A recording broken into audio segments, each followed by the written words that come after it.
चलो स्टूडेंट्स फटाफट जुड़ जाओ। बिल्कुल।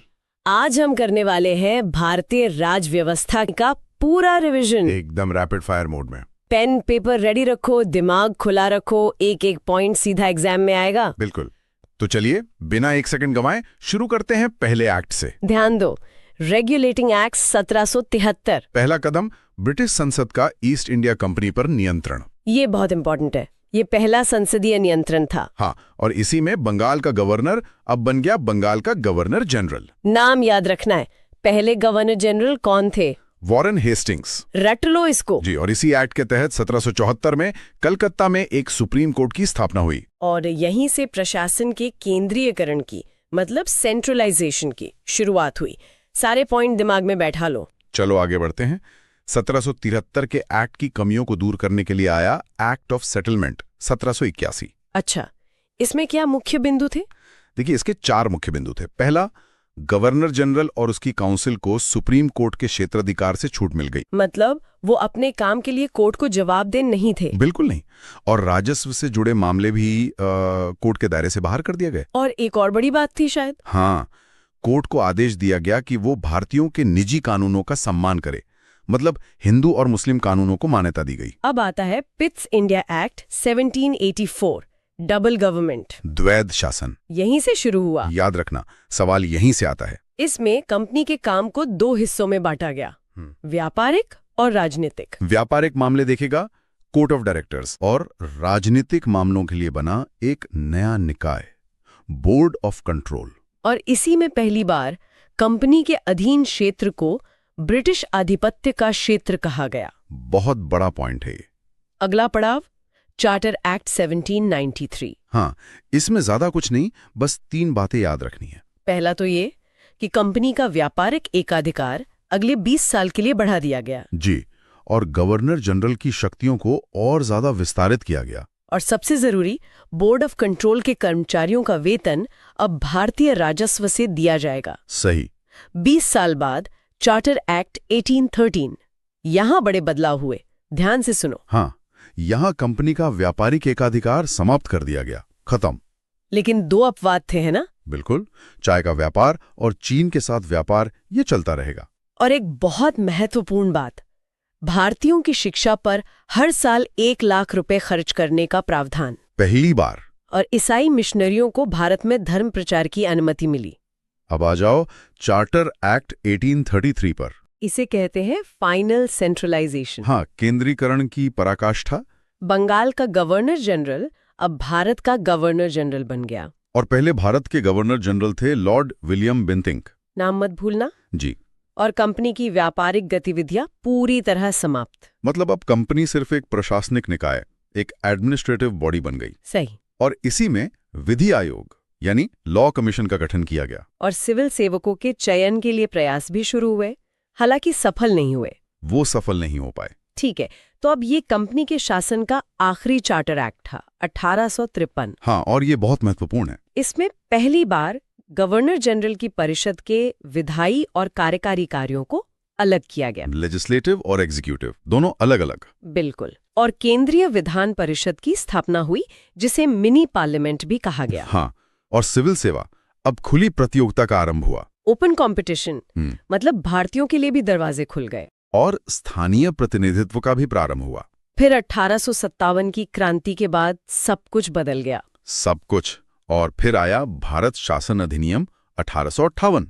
इसे गुड गवर्नेंस एक्ट या भारत का मैग्ना कार्टा भी कहते हैं। हाँ, और इसी से कंपनी का शासन समाप्त हुआ और सीधा ताज का शासन शुरू। गवर्नर जनरल का पदनाम बदलकर वाइसरॉय कर दिया गया। और पहले वाइसरॉय कौन थे? Lord Canning. और एक नया पद बनाया गया, भारत सचिव, सेक्रेटरी ऑफ स्टेट। ये ब्रिटिश कैबिनेट का सदस्य होता था।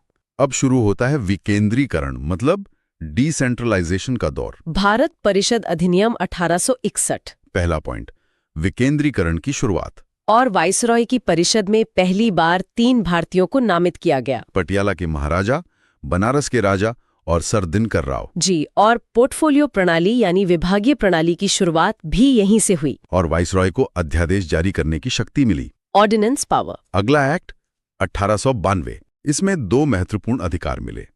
एक तो विधान परिषदों का विस्तार किया गया और सबसे इम्पोर्टेंट, बजट पर बहस करने और कार्यपालिका से प्रश्न पूछने का अधिकार मिला। हाँ, और यहीं से परोक्ष निर्वाचन मतलब इनडायरेक्ट इलेक्शन की शुरुआत हुई। मार्ले मिंटो सुधार 1909, बहुत ही विवादास्पद और परीक्षा के लिए बेहद जरूरी। सांप्रदायिक प्रतिनिधित्व की शुरुआत।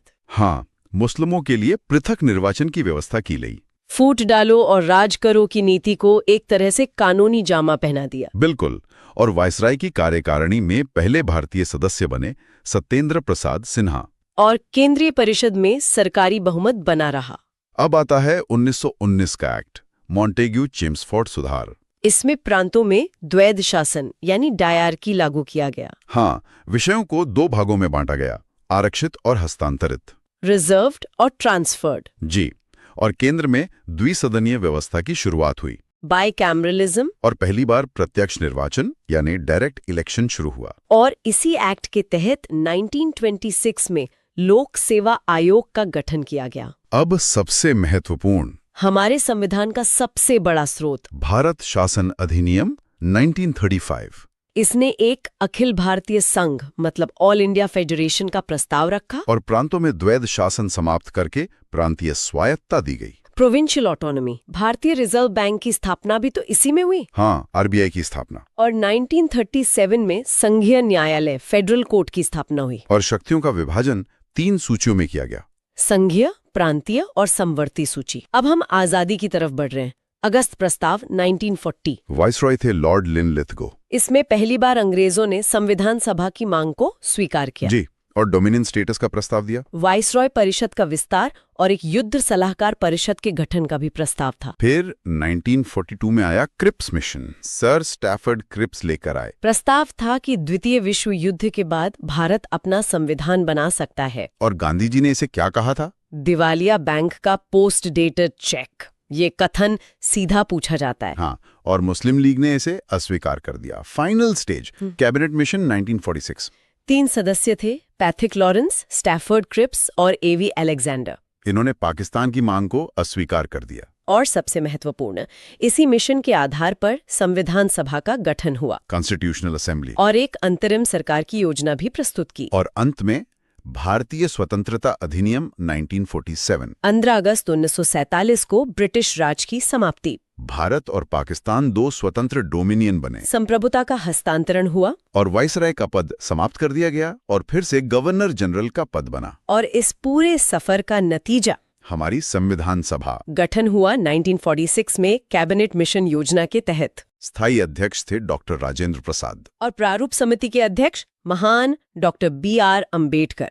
संविधान को अंगीकृत किया गया 26 नवंबर 1949 को और लागू किया गया 26 जनवरी 1950 को। भारतीय राज व्यवस्था का एक बहुत ही जरूरी अध्याय, संविधान का निर्माण। सबसे पहले ये विचार, ये आया कहाँ से? इसकी एक समय रेखा है। हाँ, इसकी एक पूरी क्रोनोलॉजी है। इसकी शुरुआत होती है 1934 से। 1934। जी। सबसे पहला विचार MN रॉय ने दिया। ये नाम याद रखना बहुत जरूरी है। भारत में साम्यवादी आंदोलन के प्रणेता। अच्छा, तो MN रॉय ने ही पहली बार औपचारिक रूप से संविधान सभा का प्रस्ताव रखा था। हाँ, बिल्कुल। और इसके ठीक 1 साल बाद ही 1935 में कांग्रेस ने इसे अपनी आधिकारिक मांग बना लिया। मतलब अब ये एक व्यक्ति का विचार नहीं, बल्कि देश की सबसे बड़ी राजनीतिक पार्टी की मांग बन गया। सही बात है। और फिर 3 साल बाद 1938 में आए जवाहरलाल नेहरू। और उन्होंने इसमें एक बहुत जरूरी बात जोड़ी है ना? हाँ, उन्होंने कहा कि संविधान सभा का निर्माण वयस्क मताधिकार के आधार पर होना चाहिए। ये बहुत महत्वपूर्ण बिंदु है। मतलब कोई बाहरी हस्तक्षेप नहीं और हर वयस्क भारतीय वोट करेगा। जी। और अंत में ब्रिटिश सरकार ने 1940 के अगस्त प्रस्ताव में इस मांग को सैद्धांतिक रूप से स्वीकार कर लिया। तो मांग तो मान ली गई, पर अब सवाल था कि सभा बनेगी कैसे? हाँ, और इसके लिए आई कैबिनेट मिशन योजना। इसके मुख्य बिंदु ध्यान से समझने वाले हैं। तो सबसे पहले कुल सीटें कितनी तय हुई? कुल सीटें तय हुई 389। ये अविभाजित भारत का आंकड़ा है, ये याद रखना। 389। और चुनाव की पद्धति क्या थी? डायरेक्ट इलेक्शन हुए थे? नहीं, चुनाव अप्रत्यक्ष थे। मतलब प्रांतीय विधानसभा के सदस्यों ने इनको चुना था। अच्छा, और इसका आधार क्या था? आधार बहुत सीधा था, हर 10 लाख की जनसंख्या पर 1 सीट। और वोटिंग सिस्टम? एकल संक्रमणीय मत। ठीक है, अब इन 389 सीटों का बंटवारा कैसे हुआ? नक्शे पर देखें तो इसमें से 292 सीटें गई ब्रिटिश प्रांतों को, 292, ओके। 93 सीटें मिली देशी रियासतों को और 4 सीटें चीफ कमिश्नर प्रांतों के लिए रखी गईं। अच्छा, ये चुनाव प्रक्रिया थोड़ी और विस्तार से बताइए। पद्धति थी आनुपातिक प्रतिनिधित्व और एकल संक्रमणीय मत। जी। इसका मतलब था कि हर समुदाय को उसकी जनसंख्या के हिसाब से प्रतिनिधित्व मिले। इसीलिए सीटों को समुदायों के आधार पर भी बांटा गया था। हाँ, मुस्लिम, सिख और सामान्य, इन 3 श्रेणियों में। ठीक है, तो सभा बन गई, अब बैठकें शुरू हुई। यहाँ तारीखें और नाम बहुत जरूरी हैं। बहुत ज्यादा। पहली बैठक हुई 9 दिसंबर 1946 को। जगह थी कॉन्स्टिट्यूशन हॉल, नई दिल्ली। लेकिन उस दिन सारे सदस्य नहीं आए थे। नहीं, सिर्फ 211 सदस्य आए। क्यों? क्योंकि मुस्लिम लीग ने इसका बहिष्कार किया था। वो एक अलग संविधान सभा की मांग कर रहे थे। तो उस पहली बैठक में अस्थायी अध्यक्ष किसे बनाया गया? डॉक्टर सच्चिदानंद सिन्हा को। ये फ्रेंच प्रथा है कि जो सबसे वरिष्ठ सदस्य हो उसे अध्यक्ष बनाया जाता है। अच्छा, ये तो अस्थायी व्यवस्था थी। स्थायी अध्यक्ष कब चुने गए? ठीक 2 दिन बाद 11 दिसंबर 1946 को। और वो थे, अध्यक्ष बने डॉक्टर राजेंद्र प्रसाद। और उपाध्यक्ष? एच.सी. मुखर्जी। साथ में एक संवैधानिक सलाहकार भी थे ना? जी, बी.एन. राव। ये तीनों नाम याद रखने हैं, अध्यक्ष, उपाध्यक्ष और संवैधानिक सलाहकार। बिल्कुल।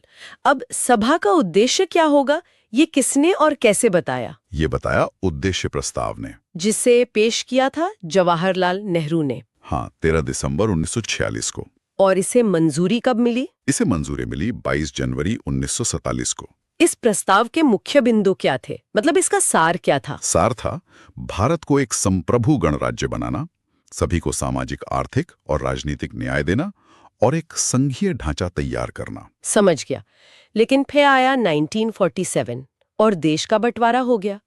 इसका सभा पर क्या असर पड़ा? असर बहुत गहरा पड़ा। कुल सीटें 389 से घटकर 299 रह गईं। क्योंकि 90 सीटें पाकिस्तान में चली गईं। बिल्कुल। अब ब्रिटिश प्रांतों की सीटें थी 229 और देशी रियासतों की 70। इतना बड़ा काम, मतलब संविधान लिखना, इसे बांटा कैसे गया? काम को आसान बनाने के लिए कई समितियां बनाई गईं। प्रमुख समितियां और उनके अध्यक्ष ये भी परीक्षा के लिए जरूरी हैं। जी, जैसे जवाहरलाल नेहरू के पास थी संघ शक्ति समिति और संघीय संविधान समिति। और सरदार पटेल देख रहे थे प्रांतीय संविधान समिति और मूल अधिकार समिति। और डॉक्टर राजेंद्र प्रसाद, वो संचालन समिति और प्रक्रिया नियम समिति के अध्यक्ष थे। अब बात करते हैं समय और परिश्रम की। ये आंकड़े हमेशा चौंकाते हैं। हाँ, कुल समय लगा 2 साल, 11 महीने और 18 दिन। और इस दौरान कुल कितने सत्र यानी सेशंस हुए? कुल 11 सत्र हुए। और बैठकें हुई 165। और सिर्फ प्रारूप पर चर्चा, वो कितने दिन चली? वो चली 114 दिन तक।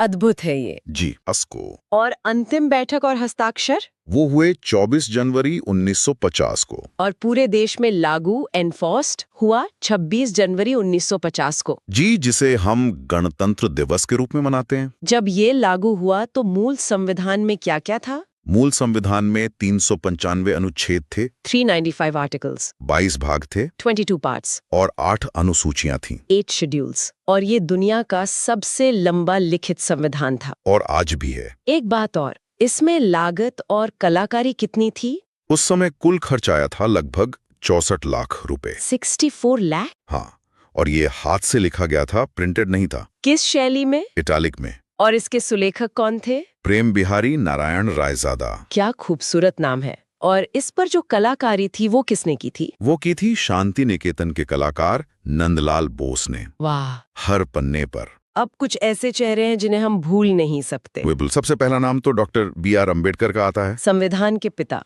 जी। दूसरे B.N. राव, जो संवैधानिक सलाहकार थे। और एक और नाम है S.N. मुखर्जी। हाँ, वो मुख्य प्रारूपकार थे, चीफ ड्राफ्ट्समैन।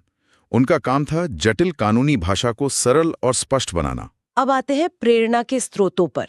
हमारे संविधान निर्माताओं ने दुनिया भर से प्रेरणा ली। कहां से क्या लिया, जल्दी से देखते हैं। हाँ, ये बहुत दिलचस्प है। ब्रिटेन से, यूके से हमने संसदीय प्रणाली और एकल नागरिकता ली। अमेरिका से, USA से मूल अधिकार और न्यायपालिका की स्वतंत्रता। आयरलैंड से, नीति निदेशक तत्व यानी DPSP। और कनाडा से, एक मजबूत केंद्र वाली संघीय व्यवस्था। ऑस्ट्रेलिया से, समवर्ती सूची। तो अंत में हमारे संविधान का दर्शन क्या है, इसकी आत्मा क्या है? इसकी आत्मा प्रस्तावना में लिखे शब्दों में है। संप्रभु, समाजवादी, पंथनिरपेक्ष, लोकतांत्रिक, गणराज्य। बिल्कुल। और इसके जो मूल स्तंभ है वो है न्याय, स्वतंत्रता और समता। तो ये थी संविधान के निर्माण की तेज तर्रार यात्रा। संघ एवं इसका क्षेत्र, आर्टिकल्स 1 से 4। बिल्कुल। और ये समझना बहुत जरूरी है कि भारत का जो वर्तमान नक्शा है वो कैसे बना, इसकी कहानी इन्हीं आर्टिकल्स में छिपी है। तो सबसे पहले अनुच्छेद 1, ये क्या कहता है? ये भारत के 2 नाम बताता है। India, that is Bharat, India जो कि भारत है, याद रखना जी। और दूसरी शायद उससे भी ज्यादा जरूरी बात कि भारत क्या है। हाँ, कि भारत क्या है। ये राज्यों का संघ है, यूनियन ऑफ स्टेट्स, फेडरेशन नहीं।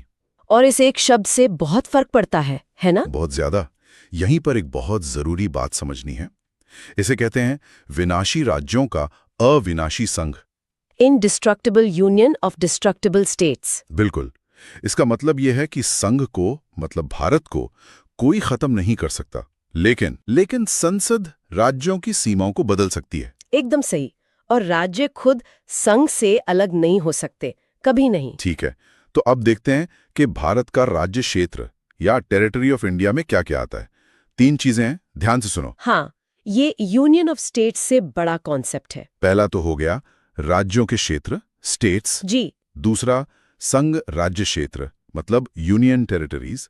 और तीसरा है अर्जित क्षेत्र, अक्वायर्ड टेरिटरीज, मतलब वो क्षेत्र जिन्हें भारत सरकार भविष्य में अधिग्रहित कर सकती है। बिल्कुल। और आज की तारीख में भारत का ढांचा क्या है, फटाफट देखो।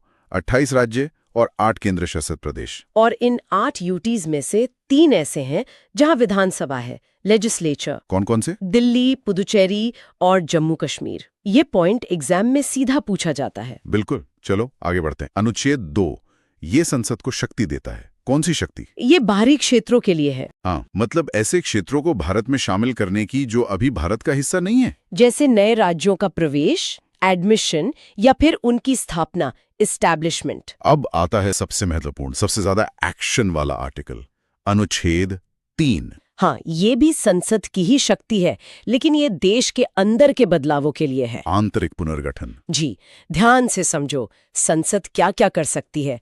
किसी राज्य का क्षेत्र बढ़ा सकती है या घटा भी सकती है। हाँ, घटा भी सकती है।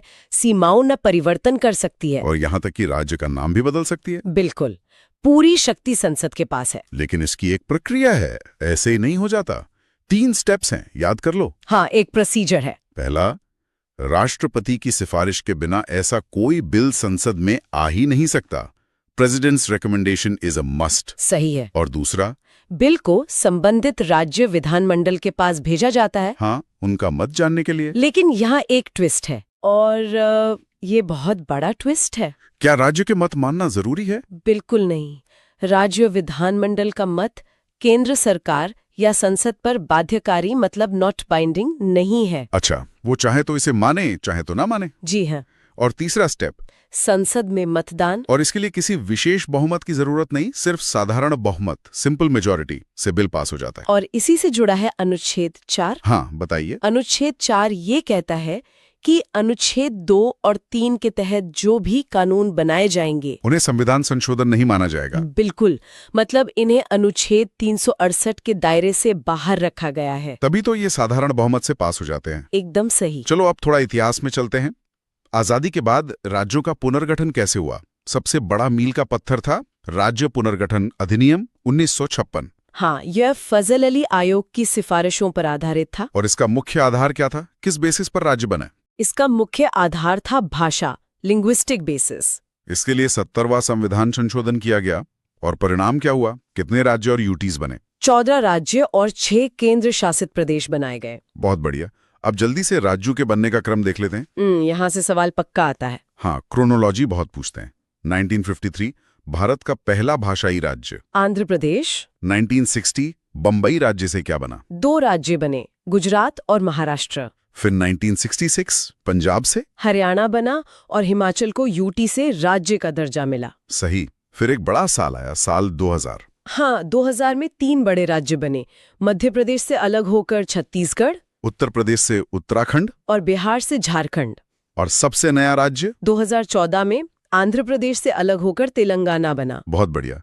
अब जरा केंद्र शासित प्रदेशों मतलब यूटीज को समझते हैं। ठीक है, तो यूटीज का प्रशासन सीधे राष्ट्रपति द्वारा चलाया जाता है। मतलब ये केंद्र के सीधे नियंत्रण में होते हैं। हाँ, और राष्ट्रपति अपने एजेंट के रूप में उपराज्यपाल मतलब एलजी या फिर प्रशासक एडमिनिस्ट्रेटर की नियुक्ति करते हैं। इनसे जुड़े अनुच्छेद हैं 239 से 241 तक। जी। अब बात करते हैं दिल्ली की। जी। दिल्ली को विशेष दर्जा मिला 69th संविधान संशोधन 1991 से। सही है, और इसका नाम हुआ राष्ट्रीय राजधानी क्षेत्र एनसीटी ऑफ दिल्ली। और यहाँ विधानसभा और मंत्री परिषद भी है।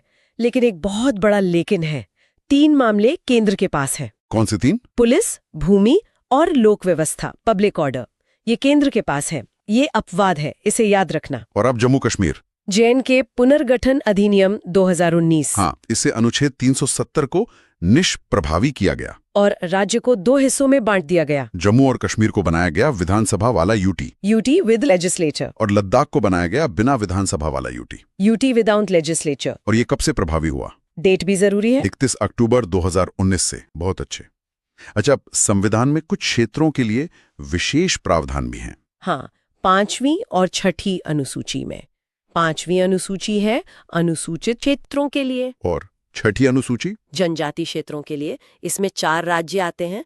इसकी एक ट्रिक भी है। एटीएम। हाँ, असम, त्रिपुरा, मेघालय, मिजोरम। मणिपुर नहीं है, ये याद रखना जरूरी है। बिल्कुल।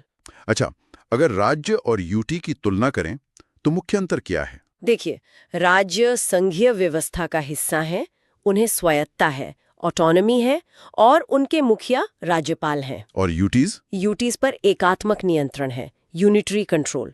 केंद्र का शासन चलता है और मुखिया राष्ट्रपति या उनके द्वारा नियुक्त एलजी होते हैं। अब 2 बहुत ही दिलचस्प कॉन्सेप्ट्स पर आते हैं। पहला, क्या भारत अपना कोई क्षेत्र किसी दूसरे देश को दे सकता है? ये बहुत बड़ा सवाल है और इसका जवाब हाँ है, लेकिन एक शर्त के साथ। वो शर्त क्या है? उनसे नहीं दे सकते? नहीं। इसका सबसे बड़ा उदाहरण है 100वां संविधान संशोधन 2015 का। जी, जिससे भारत बांग्लादेश भूमि समझौता लागू हुआ था। तो ये तो हुई क्षेत्र देने की बात। अब अर्जन की बात करते हैं। भारत ने एक क्षेत्र अर्जित भी तो किए हैं। बिल्कुल किए हैं, जैसे 1954 में दादरा और नगर हवेली, 1961 में ऑपरेशन विजय से गोवा, दमन और दीव, और सिक्किम 1975 में 36वें संशोधन से भारत का पूर्ण राज्य बना। तो इन सब से भारतीय संघ की प्रकृति क्या समझ आती है? इसका सार क्या है? सार ये है कि इसमें एकात्मकता की ओर झुकाव है, अ स्ट्रॉन्ग यूनिटरी बायस। संसद की सर्वोच्चता है, पार्लियामेंट्री सुप्रीमेसी। और सबसे महत्वपूर्ण, भारत अखंड है, राज्यों को संघ से अलग होने का कोई अधिकार नहीं है। बिल्कुल। तो निष्कर्ष क्या है?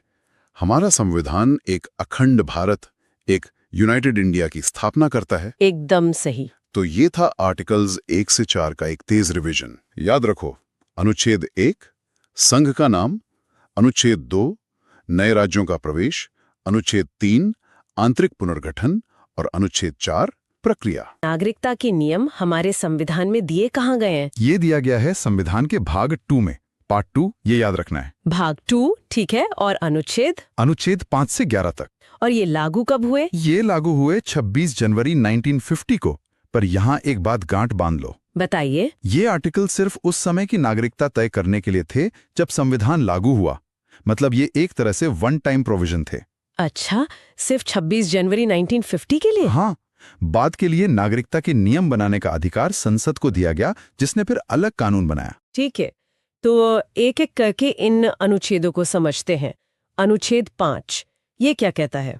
आर्टिकल 5 की मूल शर्त है अधिवास यानी डोमिसाइल, मतलब भारत में स्थायी रूप से रहने का इरादा। और इसके साथ कुछ और शर्तें भी थीं। हाँ, अधिवास के साथ 3 में से कोई एक शर्त पूरी होनी चाहिए थी। क्या थी वो शर्तें? पहला, कि उसका जन्म भारत में हुआ हो, बॉर्न इन इंडिया। ठीक है। दूसरा, या फिर उसके माता पिता में से किसी एक का जन्म भारत में हुआ हो। और तीसरा ये कि वो संविधान लागू होने से ठीक पहले कम से कम 5 साल से भारत में एक सामान्य निवासी हो। ये तो हुआ आर्टिकल 5। लेकिन विभाजन के समय की स्थिति तो बहुत अलग थी।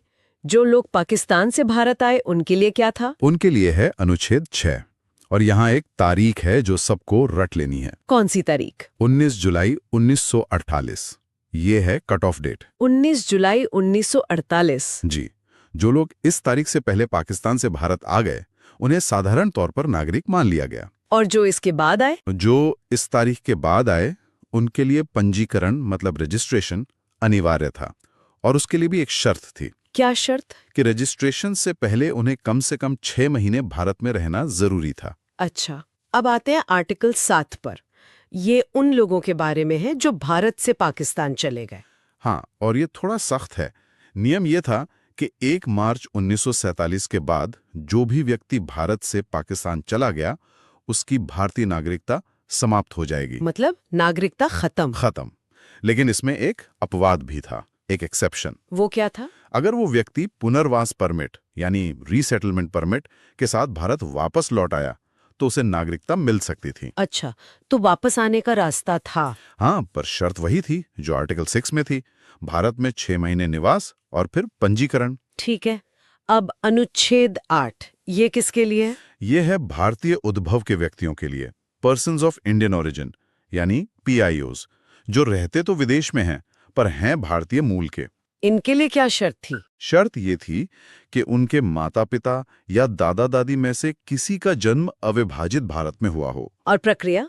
उन्हें उस देश में जो भारतीय राजनयिक मिशन है, हाँ। मतलब डिप्लोमेटिक मिशन, वहां जाकर पंजीकरण कराना होता था। अब आते हैं सबसे जरूरी अनुच्छेद पर जहां से डायरेक्ट क्वेश्चन आता है, अनुच्छेद 9। हाँ, ये बहुत बहुत जरूरी है।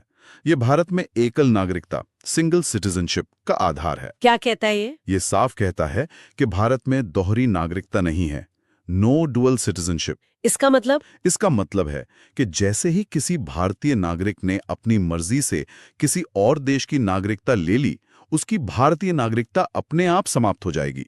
Automatic termination. ओके, तो आप एक समय पर एक ही देश के नागरिक हो सकते हैं। बिल्कुल। फिर आता है अनुच्छेद 10। ये नागरिकों को एक तरह की सुरक्षा देता है। ये कहता है कि किसी भी व्यक्ति की नागरिकता मनमाने ढंग से नहीं छीनी जा सकती। लेकिन इसमें एक शर्त भी है ना? जी, शर्त यह है कि यह अधिकार संसद द्वारा बनाए गए कानून के अधीन होगा, सब्जेक्ट टू पार्लियामेंट्री लॉ। और यहीं से हम अनुच्छेद 11 पर पहुंचते हैं, जिसे आप संसद की सुपर पावर कह सकते हैं। बिल्कुल, ये article super power of parliament है। क्या अधिकार देता है ये? ये संसद को नागरिकता के अर्जन यानी एक्विजिशन और समाप्ति यानी टर्मिनेशन से जुड़े सभी मामलों पर कानून बनाने का पूरा और अंतिम अधिकार देता है। और इसी शक्ति का इस्तेमाल करके संसद ने वो एक्ट बनाया जो आज तक चल रहा है। सही पकड़ा। इसी शक्ति का इस्तेमाल करके संसद ने बनाया नागरिकता अधिनियम 1955, सिटीजनशिप एक्ट 1955। आज नागरिकता के सारे नियम इसी एक्ट से चलते हैं। तो अब हम संविधान के अनुच्छेदों से निकलकर इस एक्ट पर आ गए हैं। हाँ, और ये याद रखना है कि इस एक्ट में कई बार संशोधन मतलब अमेंडमेंट्स हुए हैं। 1986, 1992, 2003, 2005, 2015 और सबसे हालिया 2019 में। ठीक है, तो ये एक्ट नागरिकता पाने के कितने तरीके बताता है? इसमें नागरिकता प्राप्त करने के 5 तरीके हैं। चलो फटाफट 5 तरीके देखते हैं। पहला, जन्म से, बाय बर्थ। दूसरा, वंश से, बाय डिसेंट। तीसरा, पंजीकरण से, बाय रजिस्ट्रेशन। चौथा, देशीकरण से, बाय नेचुरलाइजेशन। और पांचवा, क्षेत्र समाविष्टि से, बाय इनकॉर्पोरेशन ऑफ टेरिटरी। चलिए अब एक एक को जल्दी से समझते हैं। पहला, जन्म से, बाय बर्थ। यहाँ 3 अलग-अलग समय के नियम हैं, ध्यान से। बताइए। 26 जनवरी 1950 से 1 जुलाई 1987 तक भारत में पैदा हुआ कोई भी व्यक्ति, चाहे उसके माता पिता किसी भी देश के हों, भारत का नागरिक होता था। बहुत उदार नियम था ये तो। हाँ, लेकिन 1987 से 2004 के बीच नियम बदला। अब भारत में पैदा हुए बच्चे का कम से कम एक अभिभावक भारतीय होना जरूरी था। और 2004 के बाद? 2004 के बाद ये और सख्त हो गया। अब या तो दोनों अभिभावक भारतीय हो या फिर एक भारतीय हो और दूसरा अवैध प्रवासी ना हो। ठीक है, अब दूसरा तरीका, वंश के आधार पर, बाय डिसेंट। ये उन बच्चों के लिए है जिनका जन्म भारत के बाहर हुआ। जी, और यहाँ भी नियमों में बदलाव आया है। 1992 से पहले विदेश में जन्मे बच्चे को नागरिकता तभी मिलती थी जब उसका पिता भारतीय हो। सिर्फ पिता? हाँ, सिर्फ पिता। लेकिन 1992 के बाद इसे बदलकर लैंगिक समानता लाई गई और कहा गया कि माता या पिता में से कोई भी एक भारतीय हो। और 2004 के बाद इसमें एक और शर्त जुड़ गई। बिल्कुल, 3 दिसंबर 2004 के बाद ये अनिवार्य कर दिया गया कि जन्म के 1 साल के अंदर भारतीय वाणिज्य दूतावास यानी कंसुलेट में उस बच्चे का पंजीकरण कराना होगा। चलिए, अब तीसरा तरीका, पंजीकरण द्वारा, बाय रजिस्ट्रेशन। इसमें कौन आवेदन कर सकता है? इसमें मुख्य रूप से भारतीय मूल का व्यक्ति यानी PIO जो आवेदन से पहले 7 साल से भारत में रह रहा हो, और या फिर वो व्यक्ति जिसने किसी भारतीय नागरिक से विवाह किया हो और वो भी 7 साल से भारत में रह रहा हो। ठीक है। चौथा तरीका है देशीकरण, बाय नेचुरलाइजेशन। ये किन के लिए है? ये उन विदेशियों के लिए है जिनका भारत से कोई मूल संबंध नहीं है पर वो यहाँ बसना चाहते हैं। इसकी योग्यताएं क्या हैं? कई योग्यताएं हैं, जैसे वो अवैध प्रवासी ना हो, अच्छे चरित्र का हो और संविधान की 8वीं अनुसूची की किसी एक भाषा को जानता हो। और रहने की अवधि को लेकर भी कोई शर्त है? हाँ, ये बहुत जरूरी है।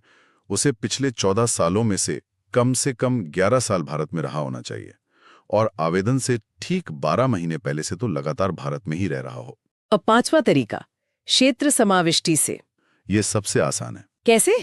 जब कोई विदेशी क्षेत्र भारत का हिस्सा बन जाता है, जैसे कि गोवा या पुडुचेरी, तो केंद्र सरकार एक अधिसूचना मतलब नोटिफिकेशन जारी करती है और उस क्षेत्र के लोग भारत के नागरिक बन जाते हैं। जैसे पुडुचेरी नागरिकता आदेश 1962। बिल्कुल। तो ये थे नागरिकता पाने के 5 तरीके।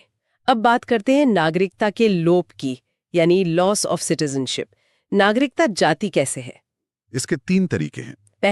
पहला है परित्याग यानी रेनंसिएशन, जब कोई वयस्क भारतीय नागरिक स्वेच्छा से अपनी नागरिकता छोड़ने की घोषणा करे। दूसरा है पर्यवसान यानी टर्मिनेशन।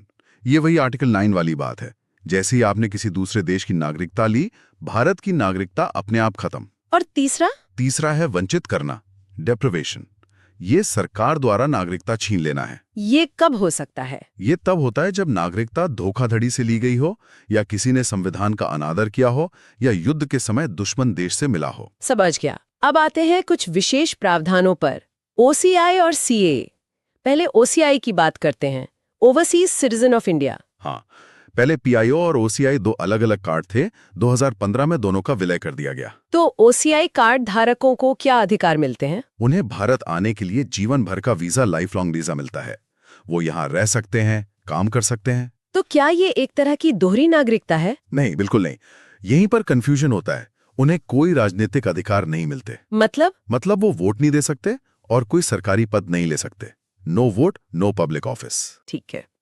और अब आते हैं CAA 2019 पर, नागरिकता संशोधन अधिनियम। करंट अफेयर्स के लिए बहुत जरूरी। जी। इसका लक्ष्य 3 देशों, पाकिस्तान, बांग्लादेश और अफगानिस्तान से आए 6 धर्मों के उत्पीड़ित अल्पसंख्यकों को नागरिकता देना है। उच्छेदान कौन से हैं? हिंदू, सिख, बौद्ध, जैन, पारसी और ईसाई। और इसके लिए कट ऑफ तिथि क्या है? 31 दिसंबर 2014। मतलब जो लोग इस तारीख से पहले भारत आ चुके थे, ये उनके लिए है। और उनके लिए नियम में क्या छूट दी गई है? उनके लिए देशीकरण के द्वारा नागरिकता पाने के लिए जो निवास अवधि 11 साल की थी, उसे घटाकर सिर्फ 5 साल कर दिया गया है। चलिए, और अब इस चर्चा का आखिरी और सबसे बुनियादी कॉन्सेप्ट, एकल नागरिकता, सिंगल सिटीजनशिप। हाँ, इसकी तुलना अगर हम अमेरिका से करें तो आसानी से समझ आता है। कैसे? अमेरिका में दोहरी नागरिकता है, एक देश की और दूसरी उस राज्य की जहां आप रहते हैं। लेकिन भारत में एकल नागरिकता है। आप सिर्फ भारत के नागरिक हैं, किसी राज्य जैसे कि पंजाब या महाराष्ट्र के नागरिक नहीं। और ऐसा क्यों किया गया? इसका उद्देश्य क्या था? इसका मुख्य उद्देश्य था राष्ट्रीय एकता और अखंडता को मजबूत करना। ये सुनिश्चित करना कि हर नागरिक की पहली और आखिरी निष्ठा भारत के प्रति हो। और इसका परिणाम यह है कि पूरे भारत में सभी नागरिकों को समान अधिकार मिलते हैं, चाहे वो किसी भी राज्य में रहते हों। तो स्टूडेंट्स, ये था नागरिकता पर हमारा क्विक और कंप्लीट रिवीजन आया है। चलिए, तो फिर सबसे पहले ये समझते हैं कि ये अधिकार हमें मिले किसके खिलाफ है। ये जो शब्द है सरकार या राज्य, इसका असल में मतलब क्या है? ये एक बहुत ही जरूरी सवाल है, क्योंकि अगर हमें यही नहीं पता कि हम सुरक्षा मांग किससे रहे हैं, तो अधिकार का कोई मतलब ही नहीं रह जाता। तो अनुच्छेद 12 वो इसी राज्य या स्टेट की परिभाषा देता है, और ये परिभाषा बहुत व्यापक है। अच्छा। इसमें सिर्फ हमारी केंद्र सरकार या राज्य सरकारें ही नहीं है। नहीं, बिल्कुल नहीं। इसमें सिर्फ संसद या विधान सभाएं नहीं है, इसमें आपकी नगर पालिका, पंचायत और यहाँ तक के सरकारी कंपनियां, जैसे LIC या ONGC। हाँ बिल्कुल, LIC, ONGC, ये सब भी राज्य की परिभाषा में आते हैं। मतलब कोई भी संस्था जिसमें सरकार की शक्ति का जरा भी अंश है, वो नागरिकों के मौलिक अधिकारों से बंधी हुई है। एग्जैक्टली वो ये नहीं कह सकती कि हम तो एक कंपनी है, हम पर ये लागू नहीं होता। सुप्रीम कोर्ट ने तो समय के साथ इसकी व्याख्या को और भी बढ़ाया है। ठीक है, तो हमने तय कर लिया कि राज्य कौन है, पर मान लीजिए कि यही शक्तिशाली राज्य कोई ऐसा कानून बना दे जो हमारे अधिकारों को कम करता हो, तब क्या होगा? क्या हमारे पास कोई सुरक्षा कवच है? बिल्कुल है, और यही पर अनुच्छेद 13 तस्वीर में आता है। आप इसे संविधान का गार्डियन एंजल कह सकते हैं। Guardian angel? हाँ, ये साफ कहता है कि कोई भी कानून, चाहे वो संविधान बनने से पहले का हो या बाद का, अगर वो मौलिक अधिकारों से टकराएगा तो वो उस हद तक शून्य हो जाएगा, मतलब बेअसर। तो ये एक तरह की न्यायिक समीक्षा या जुडिशियल रिव्यू की शक्ति है। पर इसमें एक दिलचस्प बात आपने कही, उस हद तक शून्य, मतलब पूरा कानून रद्द करना जरूरी नहीं है। नहीं, बिल्कुल नहीं। और यहीं पर पृथक्करण का सिद्धांत या डॉक्ट्रिन ऑफ सिवरेबिलिटी काम आता है। वो क्या है? इसे ऐसे समझिए कि अगर किसी डिश में एक मसाला ज्यादा पड़ गया है तो आप सिर्फ उस मसाले को कम करने की कोशिश करते हैं, पूरी डिश नहीं फेंक देते। सही बात है। वैसे ही अगर कानून का कोई एक हिस्सा मौलिक अधिकारों के खिलाफ है और उसे हटाने से कानून के मूल मकसद पर असर नहीं पड़ता, तो अदालत सिर्फ उस हिस्से को हटा देती है। ये तो बहुत ही संतुलित तरीका है, कानून भी बच गया और अधिकार भी। बिल्कुल। तो चलिए अब पहले और सबसे बुनियादी अधिकार पर आते हैं, समता का अधिकार। अनुच्छेद 14, इसकी शुरुआत यहीं से होती है और इसमें दो बहुत गहरे विचार हैं। पहला है विधि के समक्ष समता, मतलब इक्वालिटी बिफोर लॉ। ये ब्रिटिश परंपरा से आया है। इसका मतलब तो सीधा है कि कानून की नजर में सब बराबर है, कोई बड़ा या छोटा नहीं। हाँ, प्रधानमंत्री हो या आम नागरिक, कानून सब पर एक जैसा लागू होगा। ये एक सीधी बात है। लेकिन इसमें एक और पहलू है ना, विधियों का समान संरक्षण, इक्वल प्रोटेक्शन ऑफ लॉज। ये दोनों सुनने में एक जैसे लगते हैं, पर इनमें फर्क बहुत सूक्ष्म है, लेकिन महत्वपूर्ण है। देखिए, कानून के सामने सब बराबर हैं एक तरह की नकारात्मक धारणा है। ये राज्य को भेदभाव करने से रोकती है। ओके। लेकिन कानून का समान संरक्षण एक सकारात्मक विचार है। ये कहता है कि एक जैसी परिस्थितियों में लोगों के साथ एक जैसा बर्ताव होना चाहिए। अच्छा, मतलब ये राज्य को ये इजाजत देता है कि वो अलग अलग समूहों की जरूरतों को समझे और उनके लिए अलग अलग नीतियां बनाए। आपने बिल्कुल सही समझा।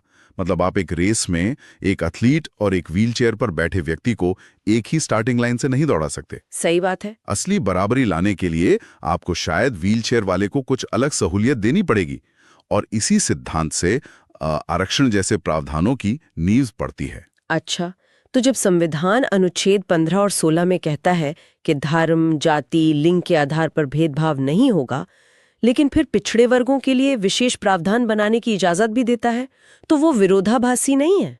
नहीं, वो विरोधाभासी नहीं है। वो दरअसल वास्तविक समानता या सब्सटैंटिव इक्वालिटी को हासिल करने की कोशिश कर रहा है। बिल्कुल। और इसी कड़ी में अनुच्छेद 17 आता है, जो अस्पृश्यता यानी छुआछूत का अंत करता है। और ध्यान देने वाली बात यह है कि ये उन कुछ मौलिक अधिकारों में से है जो सिर्फ राज्य के खिलाफ नहीं बल्कि आम नागरिकों के खिलाफ भी लागू होते हैं। हाँ, कोई भी व्यक्ति किसी दूसरे के साथ छुआछूत का बर्ताव नहीं कर सकता। ये दिखाता है कि संविधान सिर्फ एक राजनीतिक लोकतंत्र नहीं बल्कि एक सामाजिक लोकतंत्र भी बनाना चाहता था। समता से आगे बढ़कर अब उस अधिकार पर आते हैं जिसे लोकतंत्र की रीढ़ की हड्डी कहते हैं, स्वतंत्रता का अधिकार। अनुच्छेद 19, इसमें हमें 6 तरह की आजादियां दी गई हैं, बोलने की, इकट्ठा होने की, संघ बनाने की, घूमने फिरने की। ये सब एक दूसरे से जुड़ी हुई लगती हैं। ये एक चेन की तरह है। अगर आपके पास बोलने की आजादी नहीं है तो आप शांति से इकट्ठा होकर अपनी बात कैसे रखेंगे? सही है। अगर आप इकट्ठा नहीं हो सकते तो आप कोई संगठन या यूनियन कैसे बनाएंगे? ये सब मिलकर एक नागरिक को सक्रिय और जागरूक बनाते हैं। लेकिन ये आजादियां असीमित तो नहीं है, इन पर युक्तियुक्त निर्बंधन या रीजनेबल रिस्ट्रिक्शंस की बात भी है। ये युक्तियुक्त कौन तय करता है? और यही इस अधिकार का सबसे चुनौतीपूर्ण पहलू है। ये शक्ति न्यायपालिका के पास है। सरकार देश की सुरक्षा या लोक व्यवस्था के नाम पर प्रतिबंध लगा सकती है, लेकिन उन प्रतिबंधों का युक्तियुक्त होना जरूरी है। हाँ, अदालतें देखती हैं कि क्या प्रतिबंध जरूरत से ज्यादा कड़े तो नहीं है। ये व्यक्तिगत स्वतंत्रता और समाज के हित के बीच एक निरंतर संतुलन बनाने की प्रक्रिया है। और इसी स्वतंत्रता के अध्याय में 2 ऐसे अनुच्छेद हैं जिन्हें आपातकाल में भी नहीं छीना जा सकता, अनुच्छेद 20 और 21। बिल्कुल। और अनुच्छेद 21 यानी प्राण और दैहिक स्वतंत्रता का अधिकार, ये तो मतलब इसकी कहानी बहुत बड़ी है। राइट टू लाइफ की यात्रा। हाँ, भारतीय न्यायपालिका की सबसे शानदार कहानियों में से एक। शुरू में इसका मतलब सिर्फ जिंदा रहना था कि सरकार आपको बिना कानूनी प्रक्रिया के मार नहीं सकती। लेकिन 1978 में मेनका गांधी मामले ने सब बदल दिया। उस मामले ने ऐसा क्या बदल दिया? कोर्ट ने कहा कि जीवन का मतलब सिर्फ सांस लेना नहीं है, बल्कि गरिमा के साथ जीवन है। डिग्निटी के साथ। हाँ, और कानूनी प्रक्रिया का मतलब सिर्फ कोई भी प्रक्रिया नहीं, बल्कि ऐसी प्रक्रिया जो निष्पक्ष हो, न्यायपूर्ण हो, तर्कसंगत हो। इस एक फैसले ने अनुच्छेद 21 के दरवाजे खोल दिए।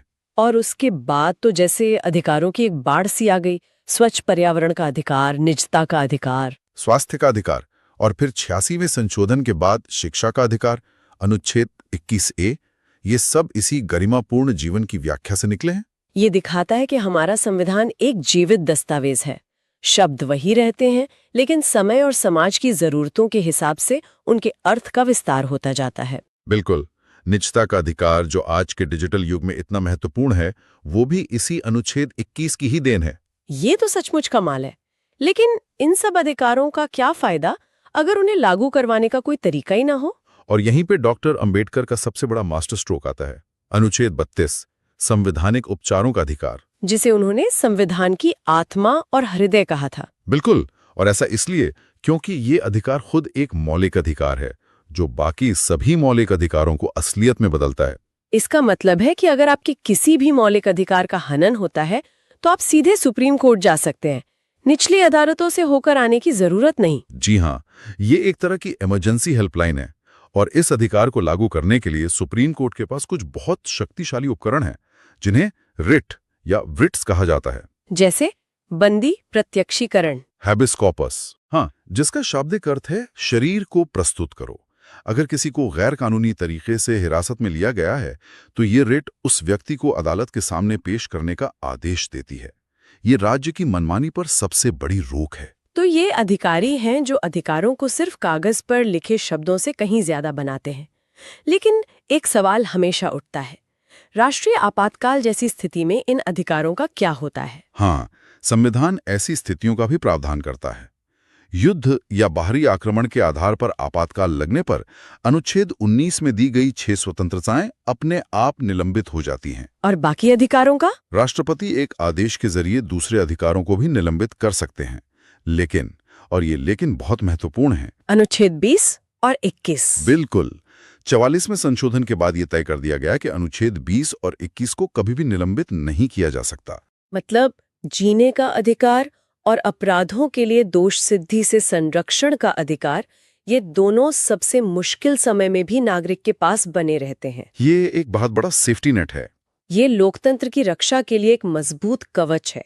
ये सुनिश्चित करता है कि आपातकाल की आड़ में राज्य जीवन और व्यक्तिगत स्वतंत्रता के मूल अधिकार को छीन नहीं सकता। और इसी संदर्भ में आधारभूत ढांचे का सिद्धांत भी बहुत महत्वपूर्ण हो जाता है। हाँ, जो केशवानंद भारती मामले से आया, ये सिद्धांत कहता है कि संसद संविधान में संशोधन तो कर सकती है, लेकिन वो संविधान की मूल आत्मा या उसके आधारभूत ढांचे को नहीं बदल सकती। हाँ। और मौलिक अधिकार तो निश्चित रूप से उस ढांचे का एक अभिन्न हिस्सा है। बिल्कुल। तो आप देखिए, एक तरफ अनुच्छेद 13 है जो सरकार को मनमाने कानून बनाने से रोकता है। दूसरी तरफ अनुच्छेद 32 है जो नागरिकों को सीधे अदालत जाने का हक देता है। और तीसरी तरफ आधारभूत ढांचे का सिद्धांत है जो संसद की संशोधन शक्ति पर एक लक्ष्मण रेखा खींचता है। हाँ, ये सब मिलकर एक ऐसा सुरक्षा चक्र बनाते हैं जो इन अधिकारों को मजबूती देता है। फट शुरू करते हैं मूल कर्तव्यों से, यानी फंडामेंटल ड्यूटीज से। हाँ, बिल्कुल। सबसे हैरान करने वाली बात तो यही है कि जब 1950 में हमारा संविधान लागू हुआ तो उसमें नागरिकों के लिए किसी कर्तव्य का जिक्र था ही नहीं। क्या बात कर रही हैं? मतलब सिर्फ अधिकार थे? सिर्फ अधिकार, कोई कर्तव्य नहीं। तो फिर ये आए कहां से? मतलब ये हमारे संविधान का हिस्सा बने कैसे? इनकी एंट्री होती है भारतीय लोकतंत्र के सबसे मुश्किल दौर में, इमरजेंसी के दौरान। अच्छा। 1976 में इंदिरा गांधी की सरकार ने एक समिति बनाई, स्वर्ण सिंह समिति। स्वर्ण सिंह समिति, हाँ। और समिति का तर्क था कि लोकतंत्र में अधिकार अकेले नहीं हो सकते, उन्हें कर्तव्यों के साथ संतुलित करना बहुत जरूरी है। सही बात है। उनका मानना था कि लोगों को अपने अधिकारों के साथ साथ राष्ट्र के प्रति अपनी जिम्मेदारियों का भी एहसास होना चाहिए। यह तो एक बहुत बड़ा वैचारिक बदलाव था। और दिलचस्प बात यह भी है शायद कि इसकी प्रेरणा उस समय के सोवियत संघ यूएसएसआर से ली गई थी। एकदम सही, जो एक कम्युनिस्ट देश था। एक लोकतंत्र का एक कम्युनिस्ट संविधान से कर्तव्य का विचार लेना, ये अपने आप में उस समय काफी विवादास्पद रहा होगा। हाँ, सोच सकते हैं। बिल्कुल। और इसी सिफारिश के आधार पर 1976 में 42वें संशोधन के जरिए संविधान में एक नया हिस्सा जोड़ा गया, भाग 4 क, और एक नया अनुच्छेद 51 क। और इसमें 10 मूल कर्तव्य शामिल किए गए। हाँ, शुरुआत में 10। ठीक है, तो ये कर्तव्य हैं क्या? क्या ये मतलब कानूनी रूप से बाध्यकारी हैं? अगर कोई इनका पालन न करे तो क्या उसे सजा हो सकती है? देखो, यहीं पर सबसे महत्वपूर्ण बात आती है। ये कर्तव्य गैर न्यायोचित हैं। Non justiciable. गैर न्यायोचित, इसका क्या मतलब हुआ? इसे ऐसे समझो, कानून आपको टैक्स चुकाने के लिए मजबूर कर सकता है और न चुकाने पर सजा भी दे सकता है। हाँ, लेकिन कानून आपको अपने बड़ों का सम्मान करने के लिए मजबूर नहीं कर सकता। नहीं कर सकता। मूल कर्तव्य दूसरी श्रेणी में आते हैं। ये नागरिकों के लिए एक नैतिक कंपास हैं, कोई सजा वाली कानूनी नियम किताब नहीं। अच्छा, तो ये एक तरह से रिमाइंडर है कि एक अच्छे नागरिक होने का मतलब क्या है। बिल्कुल। और एक और जरूरी बात, ये सिर्फ भारतीय नागरिकों के लिए है, मतलब विदेशियों पे लागू नहीं होते। एकदम सही, ये सिर्फ और सिर्फ सिटीजन्स के लिए हैं। अब देखो, इन कर्तव्यों की पूरी लिस्ट पढ़ने के बजाय कुछ दिलचस्प कर्तव्यों पर बात करते हैं। हाँ, वो बेहतर रहेगा। जैसे एक कर्तव्य है वैज्ञानिक दृष्टिकोण, मानववाद और ज्ञानार्जन तथा सुधार की भावना का विकास करना। ये तो बहुत अनोखा है। ये सिर्फ विज्ञान की बात नहीं कर रहा। नहीं, ये तो एक तरह का नेहरूवादी आदर्श लगता है, जो समाज में तर्क और विवेक को बढ़ावा देने की बात करता है, जो समाज अक्सर अंधविश्वास में जकड़ा रहता है। बिल्कुल। ये सोचना कि संविधान अपने नागरिकों से क्रिटिकल थिंकिंग की उम्मीद कर रहा है, ये वाकई में बहुत प्रगतिशील विचार है। बहुत ज्यादा। एक और देखो, सार्वजनिक संपत्ति को सुरक्षित रखना और हिंसा से दूर रहना। ये तो आज के समय में बहुत प्रासंगिक है। बहुत ज्यादा। जब हम विरोध प्रदर्शनों में अक्सर सरकारी संपत्ति को नुकसान पहुंचाते हुए देखते हैं, तब ये कर्तव्य और भी जरूरी हो जाता है। ये याद दिलाता है कि विरोध का अधिकार हिंसा या तोड़फोड़ का लाइसेंस नहीं है। सही बात है। और फिर एक 11वां कर्तव्य भी है, जो बाद में जोड़ा गया था, है ना? हाँ, और ये कहानी को और दिलचस्प बनाता है। 2002 में 86 संशोधन के जरिए ये 11वां कर्तव्य जोड़ा गया। अच्छा। ये 6 से 14 साल के बच्चों को शिक्षा के अवसर प्रदान करने के बारे में है, और ये जिम्मेदारी माता पिता या अभिभावकों पर डाली गई। तो ये दिखाता है कि संविधान बदलती सामाजिक जरूरतों को पहचानता है। बिल्कुल। शिक्षा को एक मौलिक अधिकार बनाने के साथ साथ उसे माता पिता का कर्तव्य भी बनाया गया। तो क्या हम ये मान लें कि ये कर्तव्य सिर्फ नैतिक उपदेश हैं जिनका कोई वास्तविक प्रभाव नहीं है? पूरी तरह से नहीं। देखो, भले ही आप किसी को सीधे तौर पर कर्तव्य ना मानने के लिए अदालत नहीं ले जा सकते, लेकिन ये पूरी तरह से दंतहीन भी नहीं है। अच्छा, कैसे? सुप्रीम कोर्ट ने कई बार कहा है कि किसी कानून की संवैधानिकता की जांच करते समय मूल कर्तव्यों को ध्यान में रखा जा सकता है। ओके, और उससे भी बढ़कर संसद इन कर्तव्यों को लागू करने के लिए कानून बना सकती है। जैसे राष्ट्रध्वज का अपमान रोकने के लिए कानून है, या वन्य जीवों की सुरक्षा के लिए कानून है। ये कानून मूल कर्तव्यों की भावना से ही तो ताकत लेते हैं। समझ गया। तो हमने देखा कि कैसे कर्तव्यों जैसा एक बड़ा वैचारिक बदलाव एक संविधान संशोधन के जरिए किया गया। ये हमें हमारे दूसरे और शायद ज्यादा बड़े सवाल पर लाता है। आखिर संविधान को बदलने की ये प्रक्रिया काम कैसे करती है? इसके नियम क्या हैं? और सबसे जरूरी, इसकी सीमाएं क्या हैं? ये भारतीय राज्य व्यवस्था का दिल है। हमारे संविधान निर्माता बहुत दूरदर्शी थे। वो जानते थे कि भविष्य की जरूरतों के हिसाब से संविधान को बदलना पड़ेगा। हाँ। इसलिए उन्होंने इसे न तो ब्रिटेन की तरह बहुत लचीला बनाया, जिसे संसद आसानी से बदल दे, और न ही अमेरिका की तरह बहुत कठोर कि बदलना लगभग नामुमकिन हो। उन्होंने एक संतुलन बनाया। और ये संतुलन दिखता है अनुच्छेद 368 में। बिल्कुल। अनुच्छेद 368 जो संविधान में संशोधन की प्रक्रिया बताता है। मोटे तौर पर संशोधन के 3 तरीके हैं।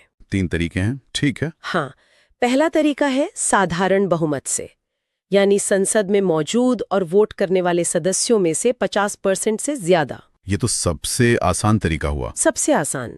और मजे की बात यह है कि इसे तकनीकी रूप से अनुच्छेद 368 के तहत संशोधन नहीं माना जाता। नए राज्यों का गठन या नागरिकता से जुड़े नियमों में बदलाव इसी से होते हैं। ठीक है, फिर आता है दूसरा और ज्यादा मजबूत तरीका, विशेष बहुमत यानी स्पेशल मेजॉरिटी। ये अनुच्छेद 368 का मुख्य हिस्सा है। इसमें 2 शर्तें एक साथ पूरी होनी चाहिए। 2 शर्तें? हाँ, पहली सदन की कुल संख्या का बहुमत और दूसरी सदन में मौजूद और वोट करने वाले सदस्यों का 2/3 बहुमत। यानी दोनों शर्तें पूरी होनी जरूरी हैं। अनिवार्य है। ज्यादातर बड़े बदलाव जैसे मूल अधिकारों या नीति निर्देशक तत्वों में कोई बदलाव करना हो तो इसी प्रक्रिया का इस्तेमाल होता है। और फिर एक तीसरा तरीका भी है जो सबसे मुश्किल है। बिल्कुल। विशेष बहुमत के साथ साथ कम से कम आधे राज्यों की सहमति। अरे वाह! ये तरीका तब इस्तेमाल होता है जब संशोधन का असर देश के संघीय ढांचे मतलब फेडरल स्ट्रक्चर पर पड़ रहा हो, केंद्र और राज्यों के बीच शक्ति संतुलन पर। जैसे राष्ट्रपति के चुनाव की प्रक्रिया बदलनी हो या जीएसटी जैसा कोई नया टैक्स सिस्टम लाना हो, तो संसद के साथ साथ राज्यों की विधानसभाओं की भी मंजूरी लेनी पड़ती है। इस प्रक्रिया की एक और खासियत है जिस पर ज्यादा ध्यान नहीं जाता कि इसमें संयुक्त बैठक या जॉइंट सिटिंग का कोई प्रावधान नहीं है। और ये बहुत बहुत महत्वपूर्ण है। क्यों? इसका मतलब है कि किसी भी संशोधन विधेयक को लोकसभा और राज्यसभा दोनों को अलग अलग विशेष बहुमत से पारित करना होता है। अच्छा। अगर एक सदन सहमत है और दूसरा नहीं, तो वो विधेयक वहीं समाप्त हो जाएगा। ये राज्यसभा को, जो राज्यों का प्रतिनिधित्व करती है, एक बहुत बड़ी शक्ति देता है।